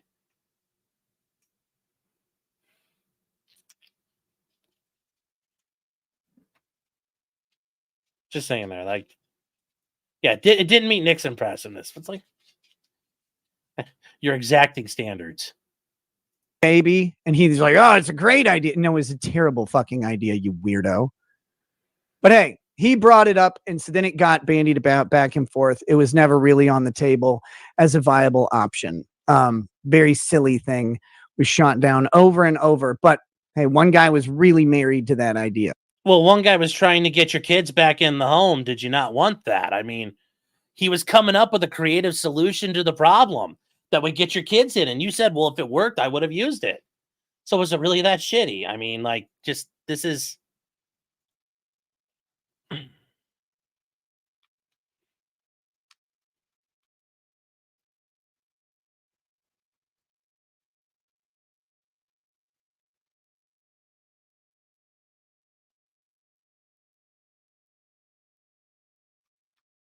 And I mean, once again, like, he's shitting all these attorneys. These attorneys did a really good job for him. They laid the groundwork for his kids coming home. But then we get to this here, and this is where we hear it. So Josh said, you literally said that Alicia Sweep by name lied under oath. Yes. Yes, I did. And that did happen. It was not during the search, however, but Alicia Sweep did lie under oath. In fact, when we left the court hearing, I walked right up to her and I said, you lied under oath and you know it. I walked right up to her. I pointed at her. I said it to her face. I will say it every single day. Alicia Sweep lied under oath in Candy, Ojai County. Let's keep that. We'll put a pin in that part. Put a pin in that part. Also, yes, I'm sure it was like, is it like how you did it here where you stared in the camera? Or was it kind of like how you cornered the judge in the elevator and you're like, Judge? It's like, I'm sure that didn't, like I said, remember, guys, you spent all day trying to get him on the phone. Did that make you sound like you're a sane human being? But we'll get to this part. Like I said, pin that part. 28 seconds. 100% she did that. I also said the problem with all of this is that when there is no other witness than you and the government agent, you have two options. You have to live with the lie because no one's punishing her, or you have to testify. And testifying to counter the lie does two things. One, it pits your credibility against the government worker. Now, the government worker who works with the CPS investigator all the time, or the judge who works with the CPS investigator all the time and doesn't know you at all, where do you think that credibility default is going to go? Towards the CPS investigator. So I would have to go take the stand and say, no, Alicia Sweep lied about this thing. That didn't happen. And then I would similarly. But what's the thing that didn't happen? We still don't know what it is. Be opening myself up to cross-examination when I have a pending criminal matter. You just have to eat shit sometimes. I mentioned this with less specificity, but that's the way the system works. Sometimes you don't have the opportunity to call out a lie. Lies go by in court all day. Okay, but what's the lie, Nick? What's the lie? You're telling me there's a lie. Great. Let's get to the lie. Let's get to the meat of the story here. I pray you're never in a position where those lies impact your children. I really do. Yanon says, let's see, why did your wife tell your kids that this was the consequences of our actions as recalled by your CPS worker? As recalled by my CPS worker is a fun thing. I don't know. Why don't you ask the CPS worker what that conversation was about? That's right. The CPS worker who specifically testified that that was the only evidence. The only evidence. Go look at the question. Do you have any evidence of the Rekida's usage of substances? I think was the question. And she said one thing. Well, Mrs. Rekida, while embracing her son in the hallway. Actually, that's no. Was there that one thing? I mean, hold on, chat. I guess we need to figure that out here. What happened? Share screen window. I guess we have transcript. Yeah. Okay, so we talk about up here the consequences of our actions. Yep. Do you have any evidence that Nick Rekida is a drug user? Not at this time. So that's not exactly what you said there. I'm just saying. if we're gonna get to the point of accusing people of lying and stuff, like, I mean, are you lying or did you just misremember? So I'm just saying, like, you could easily scream at somebody's a liar right now.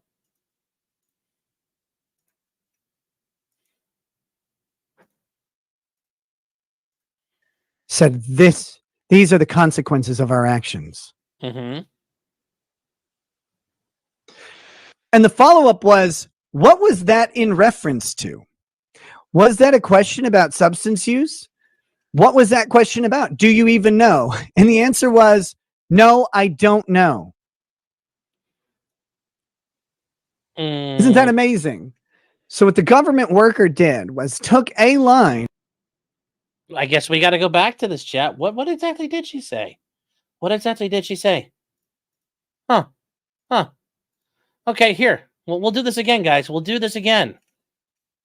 As far as that statement you overheard allegedly, Mr. Kada telling blank, the consequences of her actions, that's pretty broad, right? She's like, yeah, it is broad. There's a lot going on in this petition. Do you agree? She says, correct. Question. So you're assuming this has something to do with drug use, correct? Possibly. But you don't have any evidence of that. Correct. So once again, is that exactly what was said there? Was that exactly what was said there? Was that exactly what was said there? And also, it's just, what would a reasonable person assume that means? What would a reasonable and prudent person interpret that to mean? You're here because of the consequence of your actions, chat. Yes, you're here because of the consequence of your actions, chat. Have you ever heard anybody ever say that with a smile on their face?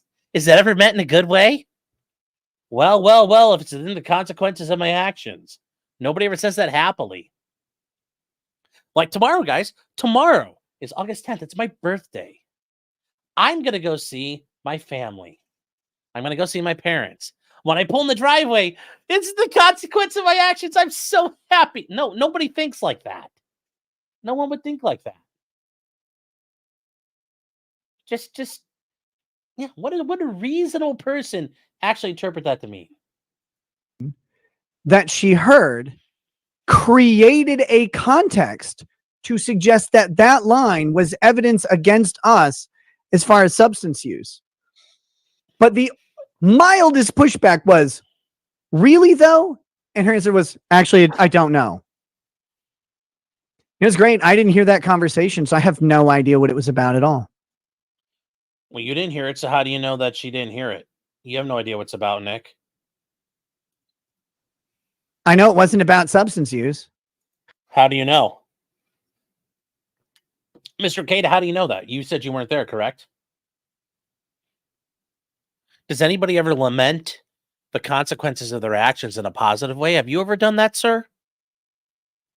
I'm sure Nick would make up a bullshit answer there, but imagine trying to tell a jury that. You're sitting on a jury and you hear that as a bullshit excuse. Would you believe that? Remember, guys, this is all admissible. This is all admissible. But here's the thing, guys. Right now, I can tell you that you are here as a consequence of your actions. You are here as a consequence of my actions. Imagine trying to tell this to a jury and have them not laugh at you. So am I. That statement is always true, no matter where you are or what you're talking about. But for everybody making a big deal out of that, go read the pushback. It's one of the only good things that lawyer of mine did. I mean, there wasn't a ton of pushback, Nick. It was very basic. We just read it. Saying, what was that conversation about? She's like, I don't know. So it's not actually evidence of substance use, is it? No. So you don't have any? No. Oh. Everybody overlooks that testimony. But yeah, I don't know. I didn't know she said that. I wasn't there for that conversation. In fact, I didn't even know, I didn't believe that conversation happened. I'm more convinced now that something like that did happen, but I don't know what it was about. Wait, so you're convinced it happened? I'm convinced. Hold on. Let's go back to that chat once again. Remember, everything you say can be used against you. Believe that conversation happened.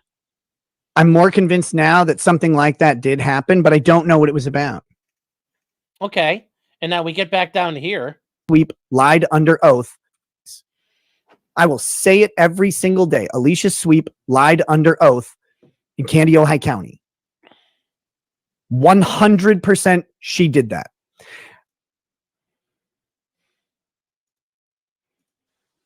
In fact, like I didn't even know, like I didn't believe that conversation happened.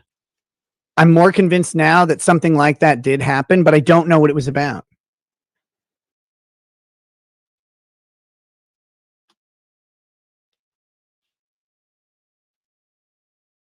I mean,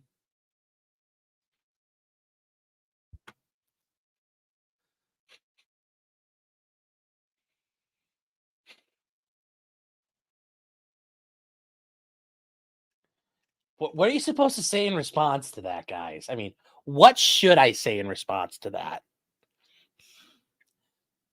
Other than, uh-oh. Uh-oh. Oh. I mean, like, what do you do with that? What do you do with that? I mean, this is where you could sit here and yell and scream, and I could jump up and down, but it's like, it's too fucking easy. Within 4 minutes, he contradicts himself completely. She lied, but well, I guess it probably happened. Which tells me, I guess he probably didn't walk. And here's something I've had a theory on. That whole story about him pinning Judge Fisher into the elevator after she cucked him on the record, which I will agree. If that actually happened the way it happened, Judge Fisher did something she should have been recused from immediately, and a new judge should have been there for sentencing. And that sentencing should have been overturned on an appeal. So if Nick didn't file an appeal to get that sentencing redone, well, that's, But the idea he pinned her, like he, went in the elevator with her, have you know, Judge, I did it for free. And then everybody on the elevator clapped. I don't think that happened. I also don't think he walked up to Alicia Sweep and said, you lied. I know you lied. I'm sure that didn't happen either. I'm sure that didn't fucking happen. I'm sure in his head it did, but there's no way that could have fucking happened. Because holy shit. Also, Warski, PPP, you guys are free to clip that out. You're free to clip that out there. Just rewinding it back and forth. Anybody is. You got any of you out there? Any of you guys want to start clipping whatever? You're free to do it.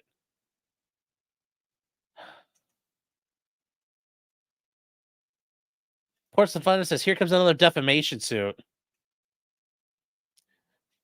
What's he going to say? I mean, whatever.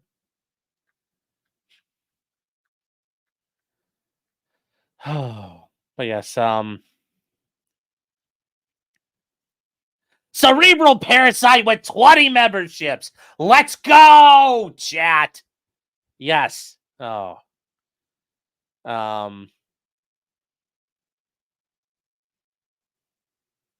Switch or Grifty says, but I wouldn't condemn someone for a switchy. I mean, if you ended up having a switchy and your house got raided and your kids got taken away because you were doing retarded fucking things, yeah, I would. I would say you're a dumb motherfucker. But if you end up just owning a switchy, like you're like these kids, and if you're just doing it like this, switchy, no talk, no cat, no talk.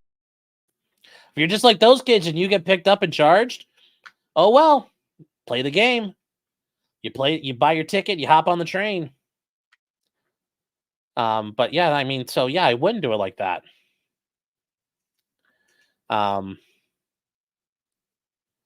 Detail gifted 10 memberships. Thank you, Detail, for your support and your generosity. Jasper the Cat says, why'd you leave the prosecutor's office? It seems cushy. Well, in 2020, I left because the office I was in, there was an election coming, and you could tell it's all going to happen. And also I was having, the office was great, but one of the one of the things I was dealing with was not going well, and it wasn't going to get any better anytime soon. And it's like, it's not worth being unhappy. But also, the new prosecutor came in, and within like 3 months, almost everybody was gone out of the office, and she had new people. So, kind of guessed that one right too. But it's also, at the end of the day, it's just, you have to do things. You basically, if you upset the police or you upset victims, they run and scream and cry to your boss. And it's like that, you're trying to do your job, and the cops are demanding, like, no, this guy has to go to prison. I'm like, I'm not sending him to fucking prison. And they're like, but he has to. He's such a bad guy. It's like, okay, I considered your point. I'm not going to do it. And then if you don't do what they like, they immediately run to your supervisor and they cry. So there's a lot of, it's a pain in the ass at times to be a prosecutor. Palmyra Production says, no, Sean, the war on breakfast burritos. Yeah. Lucky Robot says, Bumble Stillskin thinks it's a W is not having Kayla's parents at his house. Lol. Well, remember, there's the issue of that house can't be used, but the other house could be used. Super Wiener says, Yana, my client says he did it. He pleads. Who cares? We move to dismiss with prejudice. Yes. Purple Pro says, how do you handle a lying social worker, if at all? I mean, well, like, it's these things can record all kinds of data. But yeah, you do your best. You catch them in things, you bring things up, you start establishing record, you start trying to document the best you can. There are times where I know they're lying and I can't stop it. There's times where I know cops are lying and I can't stop it. But guys, here, Purple Pros, Nick admits, well, I think she was probably telling the truth after all at the end. So she wasn't lying.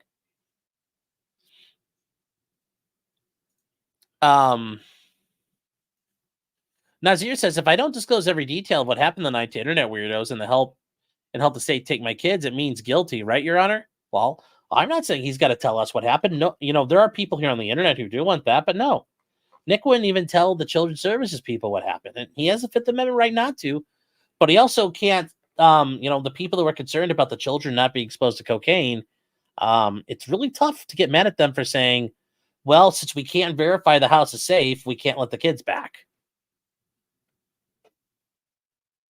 Just saying. I haven't asked Nick to tell everybody everything. It's just, we all know he's bullshitting is the point. He's not a good liar. Scarecrow says, this sounds like Nick's story about the judge in the elevator, but didn't bother to lodge an objection for his client. It does. Because he let his client get fucked. And it's like, why would you do that? You got cucked in court for, and you didn't bother to fix it. That's immediately where you stand up and say, Your Honor, you need to be recused. Tim Tams for $5 Australian reduce says, happy birthday tomorrow. Same birthday as my mom. Yep, 39. 39, the last of the 30s. Nate says, in a way, we're all potentially criminal. Go read a book. Yes. And then Loredit Silvermember says he's arguing there's no evidence of substance use after all those drugs were found. Yes. Nick is going with the idea it's decorative coke. It's just cocaine you leave out, and it's a talking piece. It's like those coffee table books. And somebody comes in and like Nick has friends over or people from the church come over and they go, oh, Nick, is that cocaine? And Nick goes, you know what it is? It's the best stuff out of Bolivia. Let me tell you what, I got this ordered right off the Silk Road and it's got no filler in it. I promise you. I mean, only made from the best. And his neighbor's like, Nick, I was thinking, because all we have is a pile of cot. Because our Somali guy, our pool boy, sells us cot. Do you want some of that? That cot would really spruce up with the leaves on it. That would really spruce up this pile of cocaine you have here. It would really focus attention to the middle of that just pile of snow. Like, no, nobody believes that. No one believes that. I can't remember for 10 pounds sterling. The King Sterling says, happy birthday, Sean. It's Saturday here. Well, thank you. And Hella for 15 Australian redues. That's a lot of dollar redues. Says, it's already your birthday here. You're late for your party, mate. Hurry the fuck up. Well, thank you, Hella. I appreciate it. And then Cerebral Parasite for 20 more memberships. Thank you. Yes. And then Richard Walker says, Alicia Sleep is a liar. The weasel who told everyone he's aggressively monogamous for years. And then Shree says, happy birthday, Sean. Well, thank you, Shree.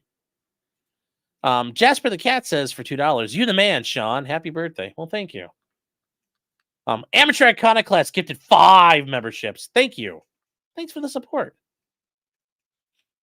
And Dude says, I just want to buy an RPG from a vending machine. Also, happy birthday, Sean. Well, thank you. I do too. You know, it's just like Martin Luther King, you know, I have a dream that one day my children, you know, and their children can one day walk down to a vending machine and buy a grenade launcher from a vending machine. Yes. Yes. So AJ Arguello is a new member. Thanks, AJ. Yeah.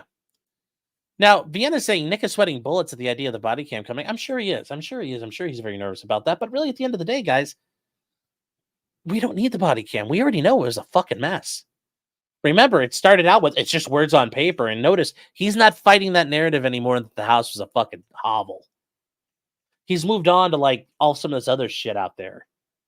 Notice what he's not fighting, because that tells you what he's willing to concede. The house was a disaster. Like, we already know that was a disaster. Soul Moon says a 24-hour birthday stream. Let's go. No. How about we don't? We don't. I am definitely not kidding on my birthday. I can promise you it is definitely tomorrow. Devance Moore says happy birthday. Well, thank you. Ag says you can now buy ammo from vending machines in the South. I agree. Yes, I agree. I've heard that. I'll have to do that at some point when I get it. Sarah Marie is saying for £2 sterling. Once again, I will not acknowledge as the king sterling because, like I said, I'm being Welsh. No love lost for the monarch, the House of Windsor. Pemberwood Happiness Elshi. Yes, happy birthday in Welsh. Thank you very much.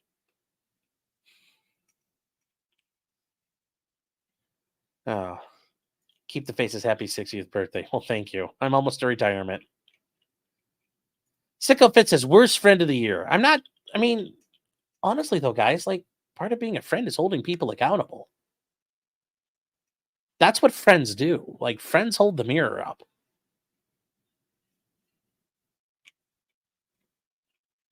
There's more care in holding the mirror up than giving somebody ass pats, personally. Beautiful Waterfall says, when is it coming out? I honestly don't know, guys. Remember, like I said, when we talked to that lady at the sheriff's department, she said like 2 to 3 weeks, but who knows? Who really knows? Like I said, Noel has his plan, and I think it actually might work, given how much Nick has said routinely so far that this is all a scam and a police conspiracy.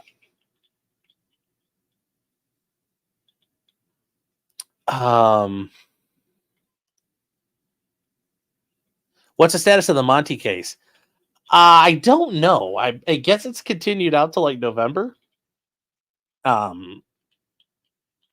That's really all we know. Like, there's been no bombshell in it. Monty hasn't said anything about it, so I'm assuming it's kind of like all quiet on the Western Front for now. I'm a goofy goober. Yeah.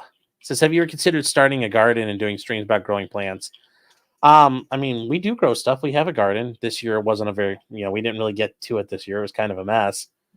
But yeah, maybe I can work on that next year.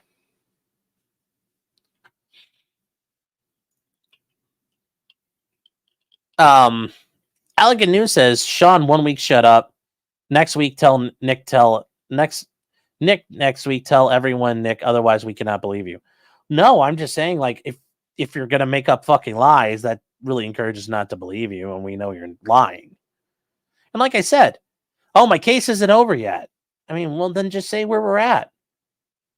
If you're willing to talk about all this nonsense that's happened, like, why can't you just say, yeah, my kids are home. I'm like 95% of the way there. I'd applaud him for that. But he doesn't have to.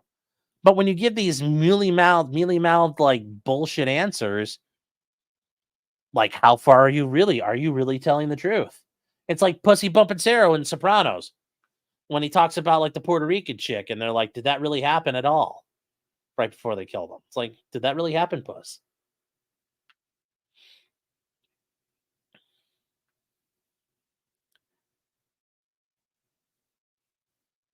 Solwyn says now that Nick leaked Null's DMs, everyone should also leak Nick's. No, people shouldn't do that. I mean, because he does somebody does something does not mean you should do it yourself. That's poor form, and no, you shouldn't do it.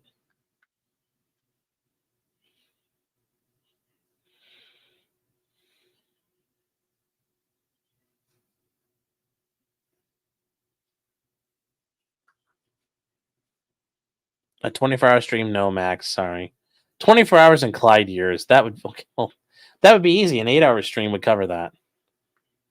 Sickle Fit says, look at the pictures and describe them to us, Sean. No, I can't do that. I will not do that. I will not do that because the person who sent them to me, I could easily fuck them over by doing that. So I will not do that. That's not how I roll. That's not fair to them. They sent those to me. I promised I would not disclose. I appreciate good effort, though, Sicko. Good try. Purple Pro says, if your house is a mess, CPS will accuse you of being on drugs. Sure they will. But remember, how many people are out there being shitty parents? A lot. I mean, it's not against the law to be a crappy parent. And yes, like we said, there are times where the government does things wrong. But let's be real, is the government doing something wrong here? That's what, like, if you could be intellectually honest enough about that, yes, they're doing their job. That gray hair dye isn't fooling anyone. Yeah, that's it. Yeah. It's all a ploy, chat. And then Cerebral Parasite for another 20 subs. Let's go. Well, you were just dropping them here, buddy. Thank you. Thank you for the support. I appreciate it.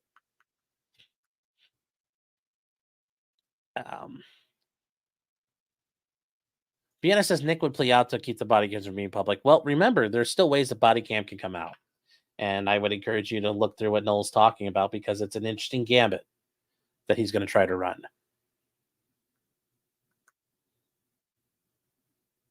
Purple Pro says, to get away with drugs, all you need to do is keep your house clean. Well, no, to get away with drugs is all you need to do is keep your house clean and keep your children in order. Like make sure your children are, not showing up with dirty clothes, that they don't smell, that they're being fed, and that you don't show up acting all strung out and acting like somebody on drugs. But see, that's the hard part. If you try all that, how do you do all those things and still be on drugs? The scales don't work. If you want to be on drugs, everything else suffers. If you want everything to be better, you can't be using drugs. There really isn't a happy medium. There's not going to be a happy medium.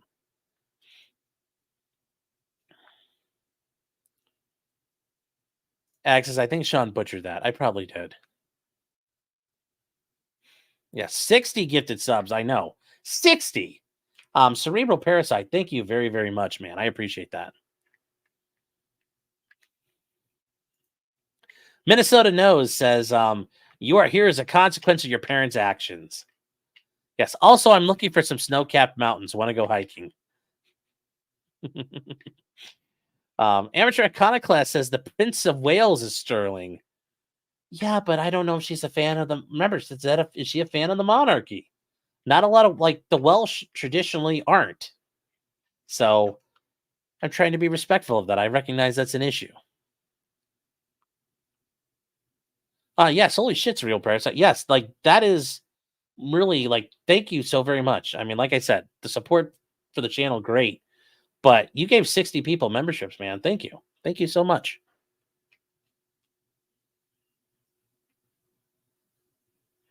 Vince Clortho says, you'd be Irish if your ancestors could swim. Oh, yes.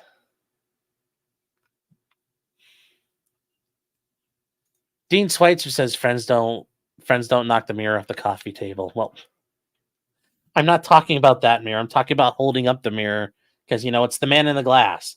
You can say whatever you want, but you'll never bullshit the man in the glass. I forget who wrote that poem, but it's really there.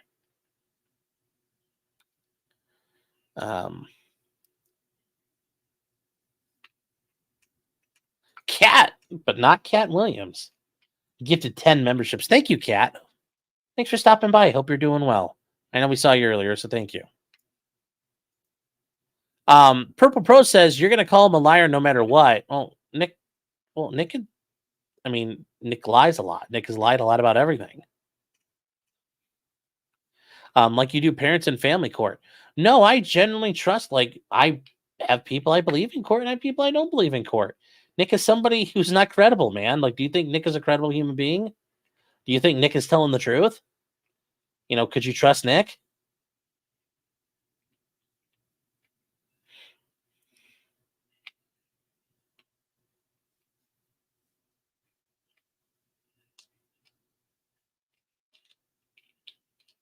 So, Aquatic Nomad says, good evening, happy birthday. Thank you. Thank you. And Stabby says, if you're a new member, don't miss out on the access to Discord. Yes, you can join Discord for free. It doesn't cost you anything. And then Jamie Moodley for 14 South African Rand. Thank you very, very much. Says, did they succeed in canceling Steve Gosney? Yes. You guys remember Steve Gosney? He's been on my channel a couple of times. He's been on Nick's a lot.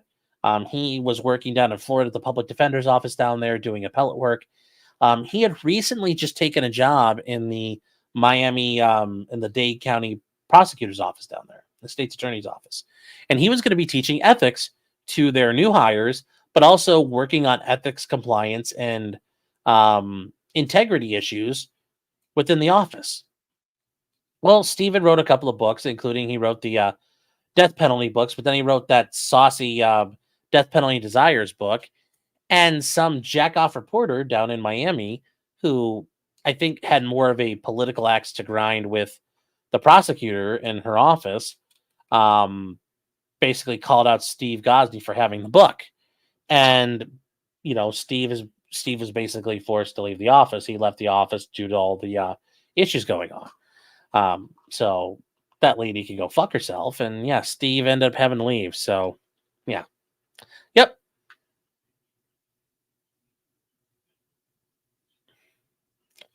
Vienna says those DMs made Nick look bad, so I don't know what the point was. Well, I mean, when you think you're doing a banger, nobody's there to say, hey man, it's not working.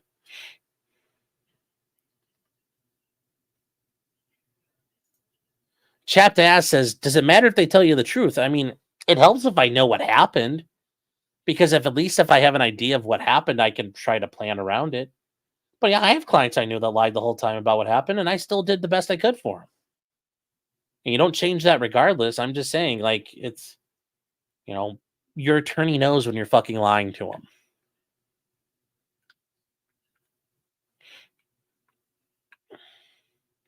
Yes, getting caught with 26 grams of cocaine, Children's Services will accuse you of using it.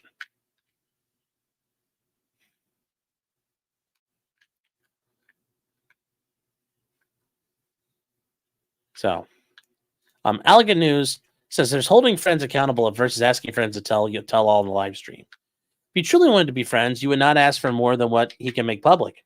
And I've said that too. But once again, half the time out here, he's making shit up, so I have to assume he's lying. But, like, why lie about half this stuff? There's no point. Why lie about the Alicia Sweep thing and then say, yeah, she was telling the truth?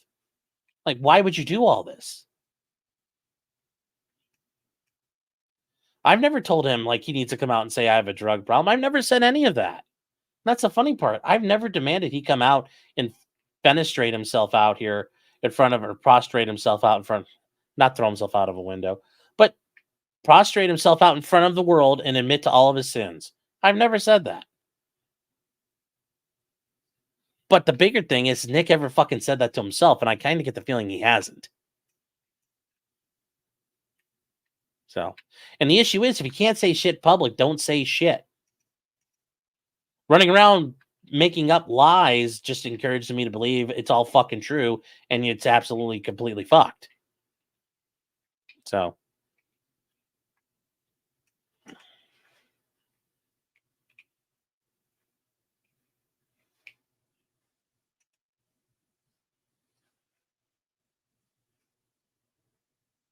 Carla says 18 minutes behind. Happy birthday. Well, thank you.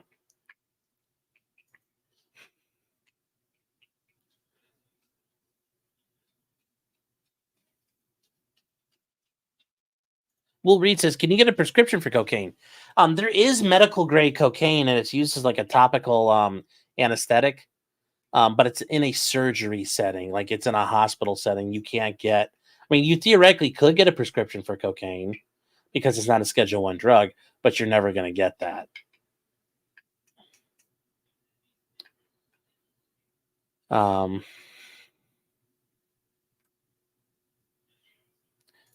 I sniff pills in my job's bathroom. Nobody can tell. Sure. Oh. All right. So where are you guys up to now?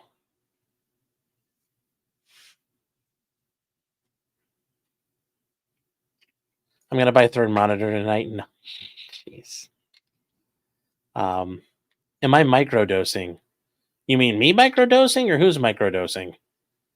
I'm microdosing on butter.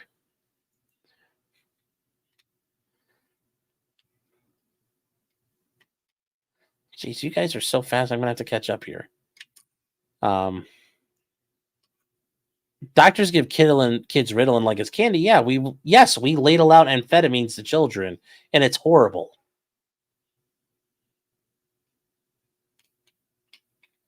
I Positive said I was joking. I understand, and I agree. Like the idea is nobody could tell. It's like, yeah, nobody could tell. Kimmel says, I haven't checked Rumble lately. Are you streaming on Rumble? I try to, but every once in a while, Rumble gets all retarded when I'm trying to set it up. So not always. Not always. Yeah, Adderall is closer to amphetamine. Well, and yes, I know Ritalin's not technically an amphetamine, but it's in the same stimulant categories. It's macro dosing.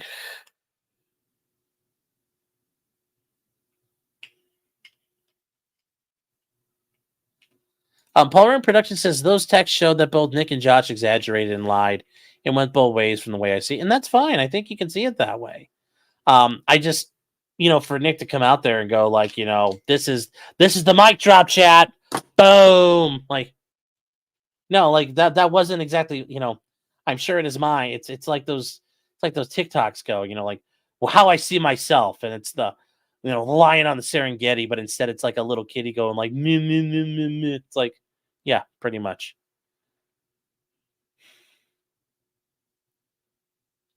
Enormous says, what kind of computer displays do I have? I have a 30-some. It's actually like a 35-inch TV as a monitor, and then I have a 20-inch monitor over here off to this side. So you can't see it. But it's right here. And Phone Funk says microfelting. Yes. Sullivan says Ritalin isn't cocaine. I know, but Ritalin's a stimulant. WMMAC now says Nick's true narc when his 2 big cases coming up could escalate the spiral. I don't think that's going to happen to him, and I wouldn't wish that on him. That would be really bad for him and his family.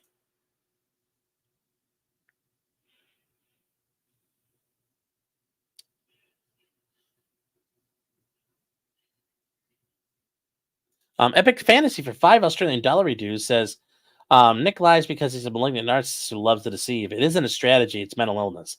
I mean, I think there's a lot of things going on there, but yeah, I mean, I am not a mental health professional, but yes, I do think there are some things there, but I just think there's a lot of bullshit. And a lot of people bullshit without having diagnosed issues. They just bullshit a lot.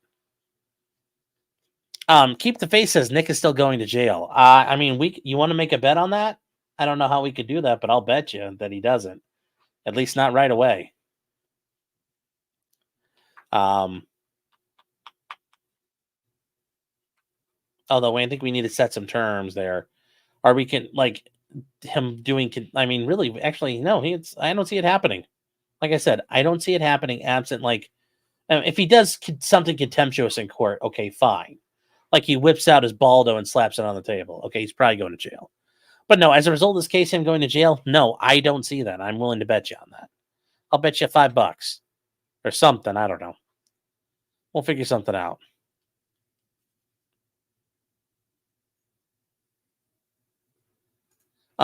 Bernie says, do you think the next interesting matter of public record will expand upon the conditions Nick has for having his style cramping kids back? And what say he will lie about? No, I think the next thing is going to be the remainder of that transcript. Because, guys, remember, that was a cutoff. So whoever's doing this is feeding us that hearing, and I don't know what they have left. But I'm assuming it's going to be something from that. We don't know. Maybe at some point, Minnesota Public Records is just going to just bukkake us with everything. I don't know.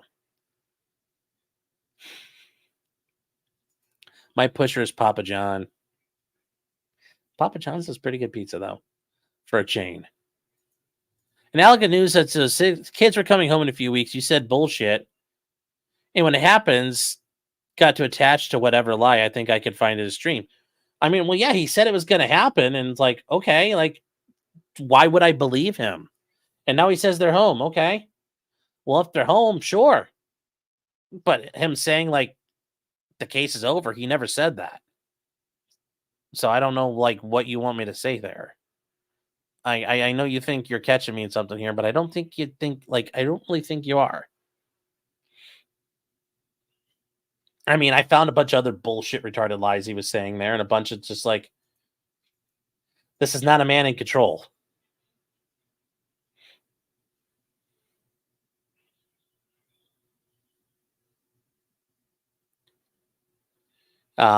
Salty Witch has been a member for 1 month. Says happy birthday. Early birthday. August 10th is my mama's birthday too. Well, thank you.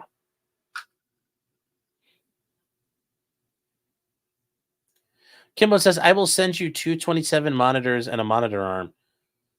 I gotta, where am I going to attach all these to my video card? I don't know if it's got room for 4 monitor spots. I appreciate it, though, but like I said, I got 2. 2 is good enough. I share a birthday with Kylie Jenner and Honey Boo Boo's mom, Mama June. Really?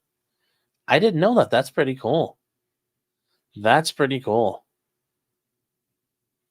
Matt B says Nick's going to get some sort of drug court and probation. Yeah, he's going to get some sort of diversion or deferred plan.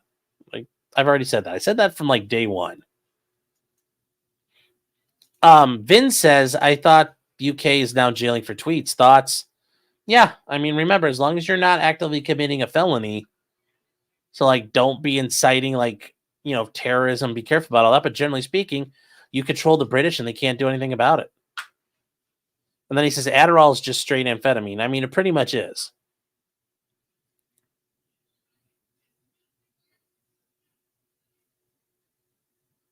So let's see here. Where are you guys at here? I'm trying to keep the face. Says Sean, I want the bet. Okay, well, what's your terms? 20 quid. You know, fine. I'll bet you $20. So what? We're gonna bet he goes to jail, and you're betting he is, and I'm betting he's not. Are you saying as a term of his sentencing? Because I think that's where we have to set the terms. Is Nick going to go to jail as a result of his sentencing? I still say no. And I hope this gets clipped because I will hold it to it. Yeah. $20 says he does not get sentenced to jail as part of his sentencing. Now, I will say if he gets... Now, this is where I need to ask.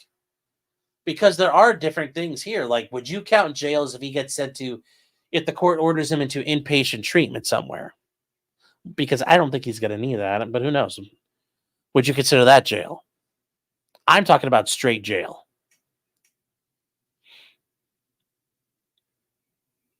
Panda Milk says, I made homemade dinner for tonight. Oh, nice. Brett says, how can any court have jurisdiction over the law, Pope? I don't know. And Haley Wolf says, are you going to go over Karen Reed? Not today, because it's already 11, but we'll do Karen Reed tomorrow. Karen Reed, we did Sarah Boone earlier. That was interesting. We'll do Karen Reed tomorrow. And then probably do Karen Reed later at night.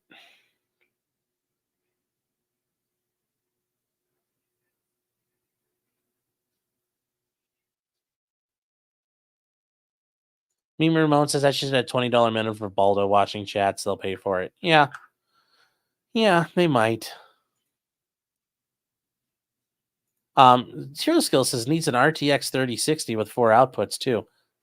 hold on here. Wait. System information. I think isn't it on here? No, wait. I need to go. Hold on. Wait. What did Newegg say is on my computer? Newegg. What did I get? Returns and orders. Sign in. Come on. All right. So what did I buy? My computer again. Yeah, I have a GeForce. I have an RTX 3060 Ti. So yeah, I didn't realize I had 4 ports. But yeah, I do have an RTX 3060 Ti. So there you go. You sure birthday Kendrick Lamar. Nice. Kat says, if you're on probation, are you allowed to drink? It depends if your probation allows it or not. I presume when you're on probation or in deferred adjudication for a drug-related offense, there's no alcohol. Presumably. But who knows? I was sure birthday with Pol Pot. Well, there you go. Man got shit done.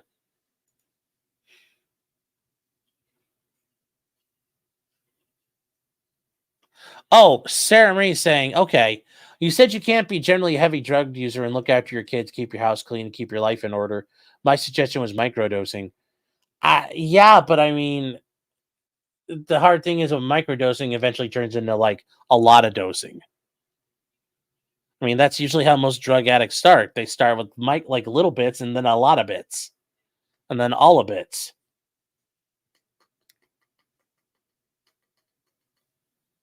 Keep the Face says, I'll help you collect the bet from Sean. Well, we'll figure out how to get it to you. I just don't think he's going to go to jail.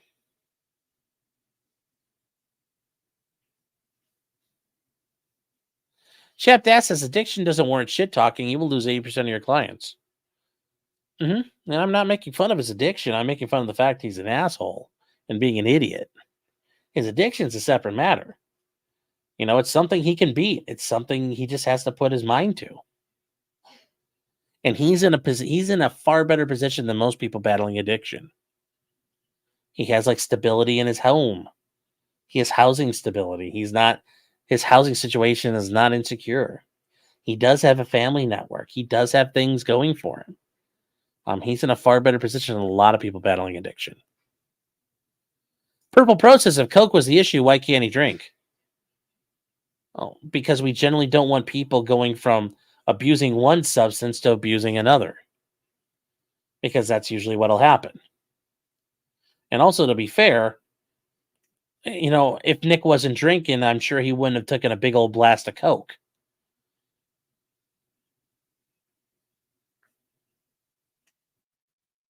Let me see here. Wow, you guys are really going way too fast. Trying to keep up.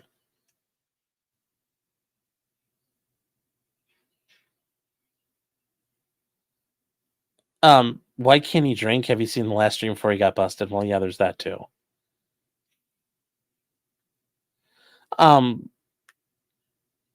yes, he said he's now been ordered not to drink, sure. But I'm saying, like, down the road, they would order him not to as well. Although, Debbie, I haven't got to it yet. But no, I still think when he's drinking out of those cans, I mean, I have a lot of concerns because we still haven't heard a tsk on screen. It's always opened, which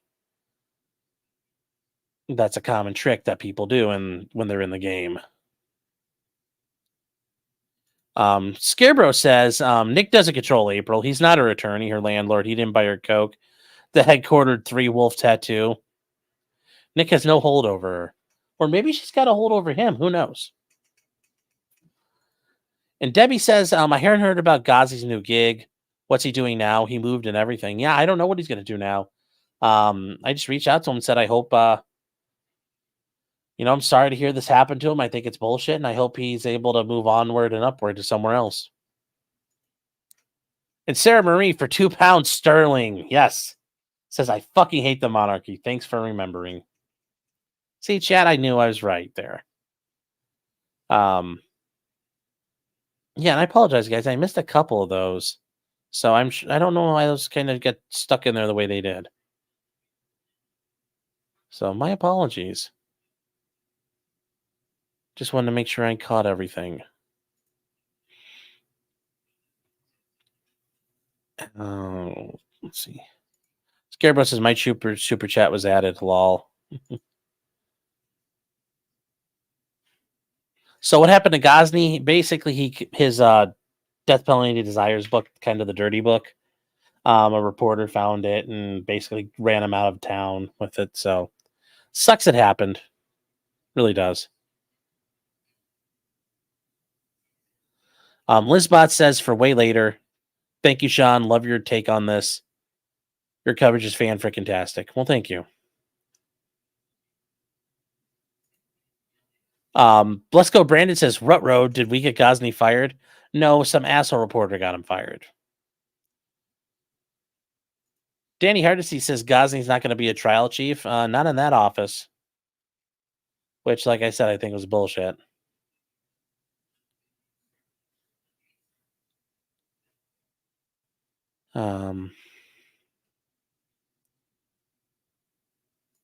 Hunter Logan says, thank you for your advice yesterday. I'm having a ton of fun reading the cases right now. Gonna ride the employment as long as possible. Or ride the enjoyment. Well, you're very much gonna...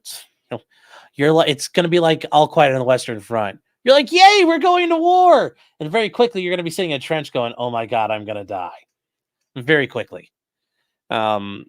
But you will have fun in your classes. You can make them fun.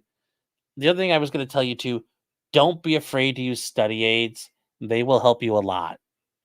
One of the brands that I used when I was in school, it's called Examples and Explanations. And they have them for all kinds of like subject matters.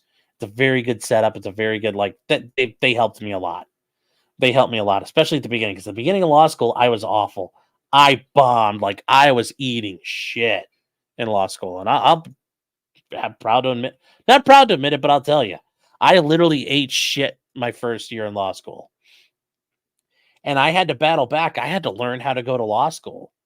And, I went from like almost failing out to getting out of there with with over a 3.0. And it took, semester after semester of, twice getting the highest grade in the class, getting straight A's once, being on the dean's list repeatedly. It took a lot of fucking work to get up back on top. So that's the real big advice. Don't fall off the hill. Stay on top because it's a bitch to get back there. It's a bitch to get back there.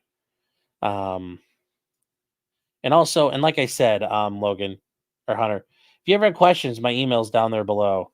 potentiallycriminal@gmail.com. Get a hold of me if you ever have questions, man. You want Ghazni to go represent Sarah Boone? I don't think anybody can represent her. Elegant says Ghazni can join the public defender office in Miami if the prosecutors couldn't take the heat. I don't know if, are they available? Can they take him? Is the issue. It's like there's not an option open. Yeah.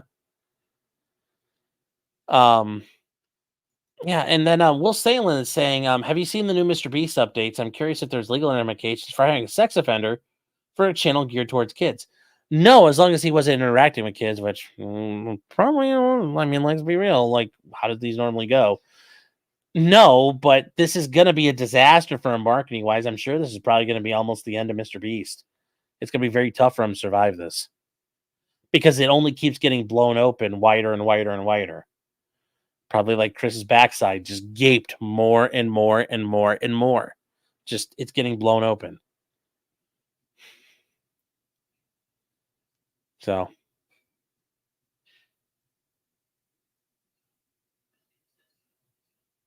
Stephen Cooper says, reminder, you don't hate journalists enough. That's correct. You think you hate journalists enough, but you really don't hate them enough. Write a book about erotic cheese. Yeah, no. I'll pass. Sean confirmed has AIDS. Well, yeah. Study AIDS like the white stuff? No. Do not study AIDS. But you can't study AIDS. There's no way to cure it.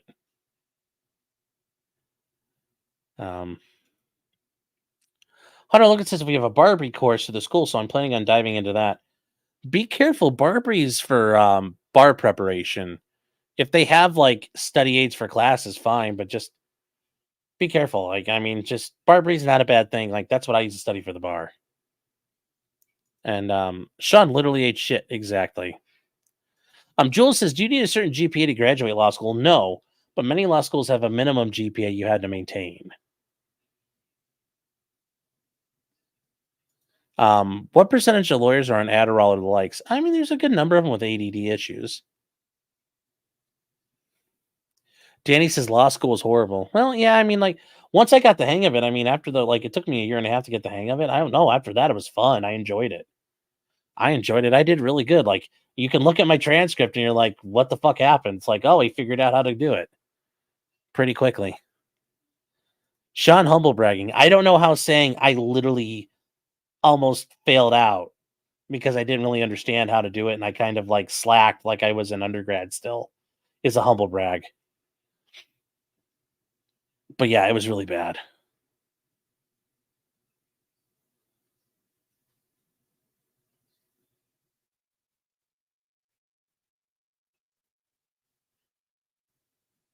Rabbit Stick says, I'm not sure Ghazi's book would add up to an infraction of a morality clause. Remember, it's not working in a prosecutor's office or a public defender's office. Well, public defender may be a little different, but a prosecutor's office or state's attorney's office, you're working for political officials. And you're not like a civil servant. Like, you're not some guy who just works in the office. You serve at their leisure. So if they don't want you anymore, you're done. You don't have the same protections. You can be axed for political reasons very quickly. So you are always on a very fragile plane as a prosecutor or assistant prosecutor. It's like a lot of people in the federal government. There's a lot of people, Biden today, say, I want you to turn your resignation. You're done. You're fired. And you're fired.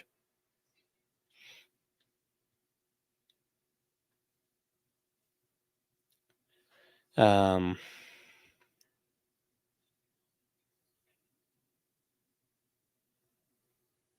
Lawyer says, happy birthday. Well, thank you.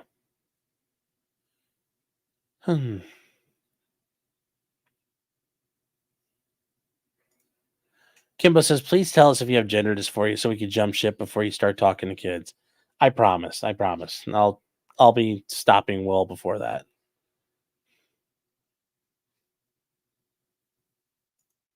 Hans Moist Thunder Nipples says, for someone that does that much drinking, I would think a DUI is around the corner. I honestly thought that was going to happen to Nick, and I was actually really worried that was going to happen. He was going to get it, not only DUI, but get into an accident, fucking hurt somebody. And thank God that didn't happen. Like, that is truly, like, that could have been really bad. And thankfully it didn't happen. Do you watch Red Bar? I've watched a couple of clips, like here and there, but I've never done otherwise.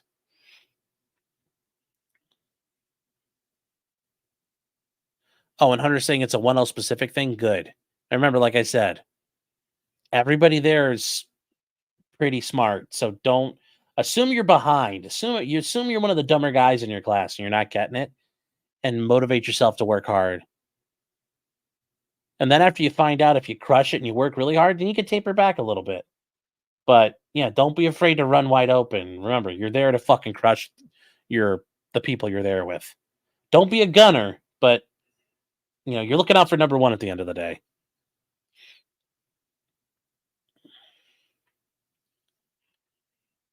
Patty says, what am my bachelor's in? Political science. The best science. And I almost got a double major in history, but I didn't have enough credits.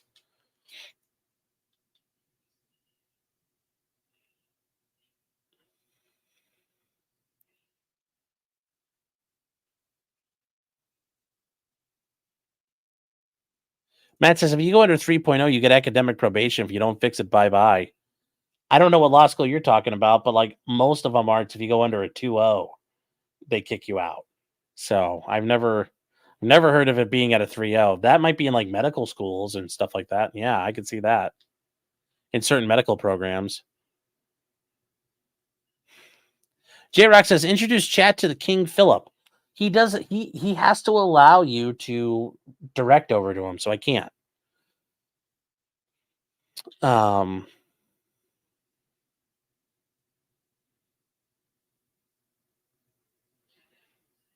me see here.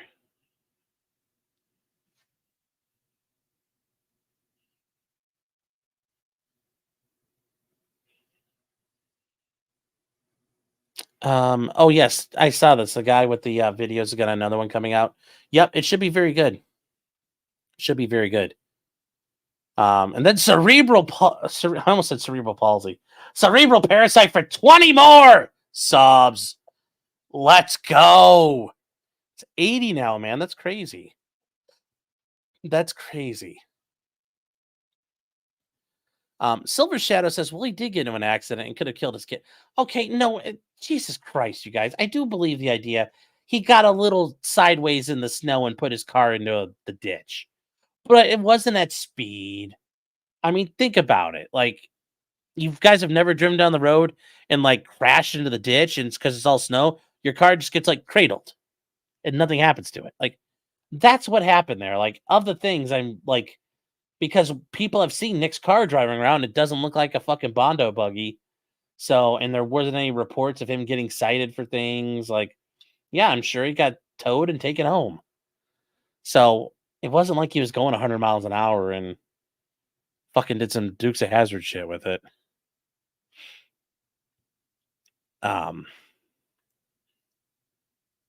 But yeah, cerebral parasite. Thank you, man. Thank you very, very, very much.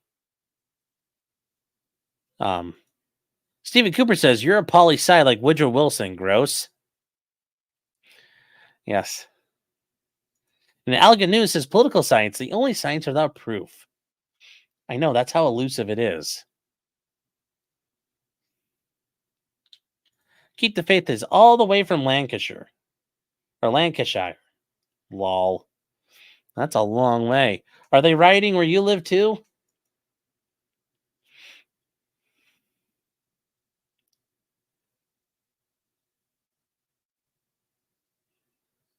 Mimi says, Robert Barnes told me it's unconstitutional to put snow tires on a sweet Mustang. Well, I mean, that is a bit of an issue there.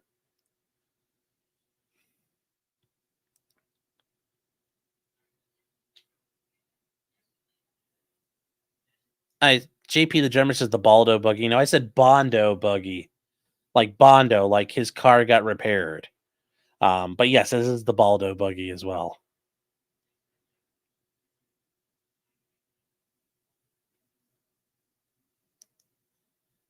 There was a street sweeper in Hernandez. What? Like, are you talking about like cleaning the gutters, like the truck? It's like, are you talking about street sweeper like that? I don't know.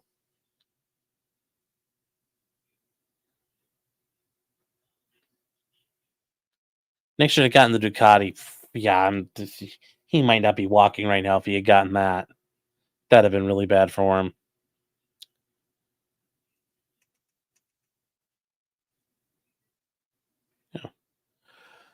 Okay, guys. Yeah, I think we're all pretty much caught up here. It's 11, almost. Yeah, it's getting to be 11:30, and I've covered everything. So I'll watch the viewer count go down right now. But yeah, guys, thank you all for being here. I think it just kind of fills us in now. Bernie says, "How do you feel about Nick calling you his only lawyer friend and trained government assassins sent to sneak exterminate him?" I would probably like the fattest assassin ever. I don't know how that would work, but funny. So, guys, we are all done, and we'll see what happens. Like I said, if Nick's kids really are home, great. I'm glad he got him back, and now you got to keep him. Now you got to get it all done. Now you got to handle your business. So, there you go, Nick. The gauntlet's down, and it's nobody else has thrown it down except except yourself. And Squiddy Cat for a super sticker. Thank you for $20. That's a nice sticker. It's a nice sticker. Yes, the fat assassin. Yes. Putting the ass on assassin. Yes, he is big, but he moves like cats. There's no weight restrictions on assassins. Yeah, but if you're walking around sweating and huffing all the time, huffing and puffing, you're not a very good assassin. So.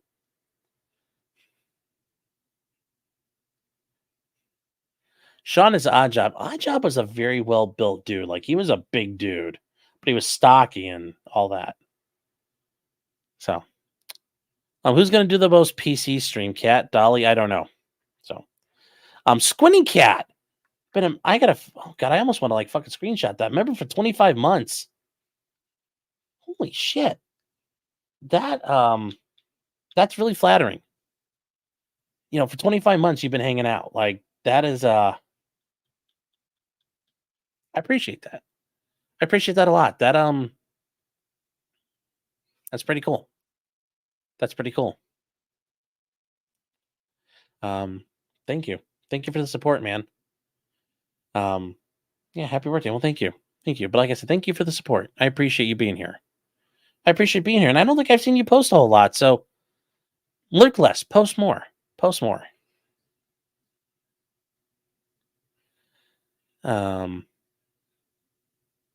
Scott say just news saying hello. Well, thanks, Scott. Thank you. Sweet Tooth Fairy, 16 months. Thank you, Sweet Tooth. I know you've been around. Always happy to see you. Says, happy birthday, Sean. Well, thank you. Thank you. And the CIA has no weight standards. Yeah, but that's why they're going to fail. Anything Goes says, I've been hanging out for 26 months, but I'm the poorest. Well, I know you've been here too, and I appreciate it. I appreciate it. I appreciate anybody who sticks around.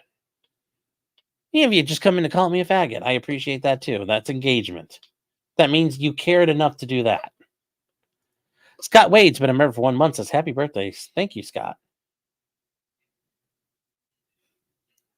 Mod Be Harder Wrenches. That's a funny wrench name.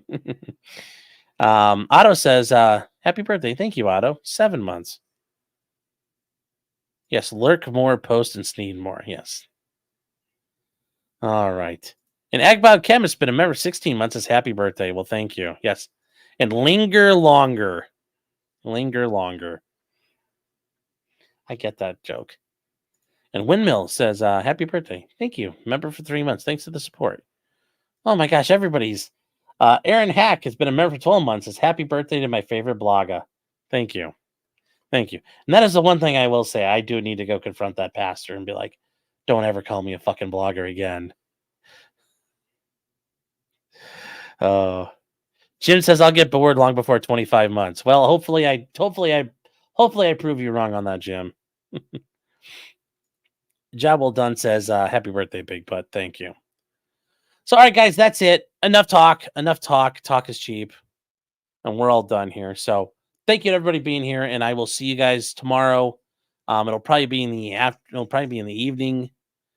Like I said, going to be out and about, enjoying the day. And I will see you guys around. So take care, everybody, and have a nice night.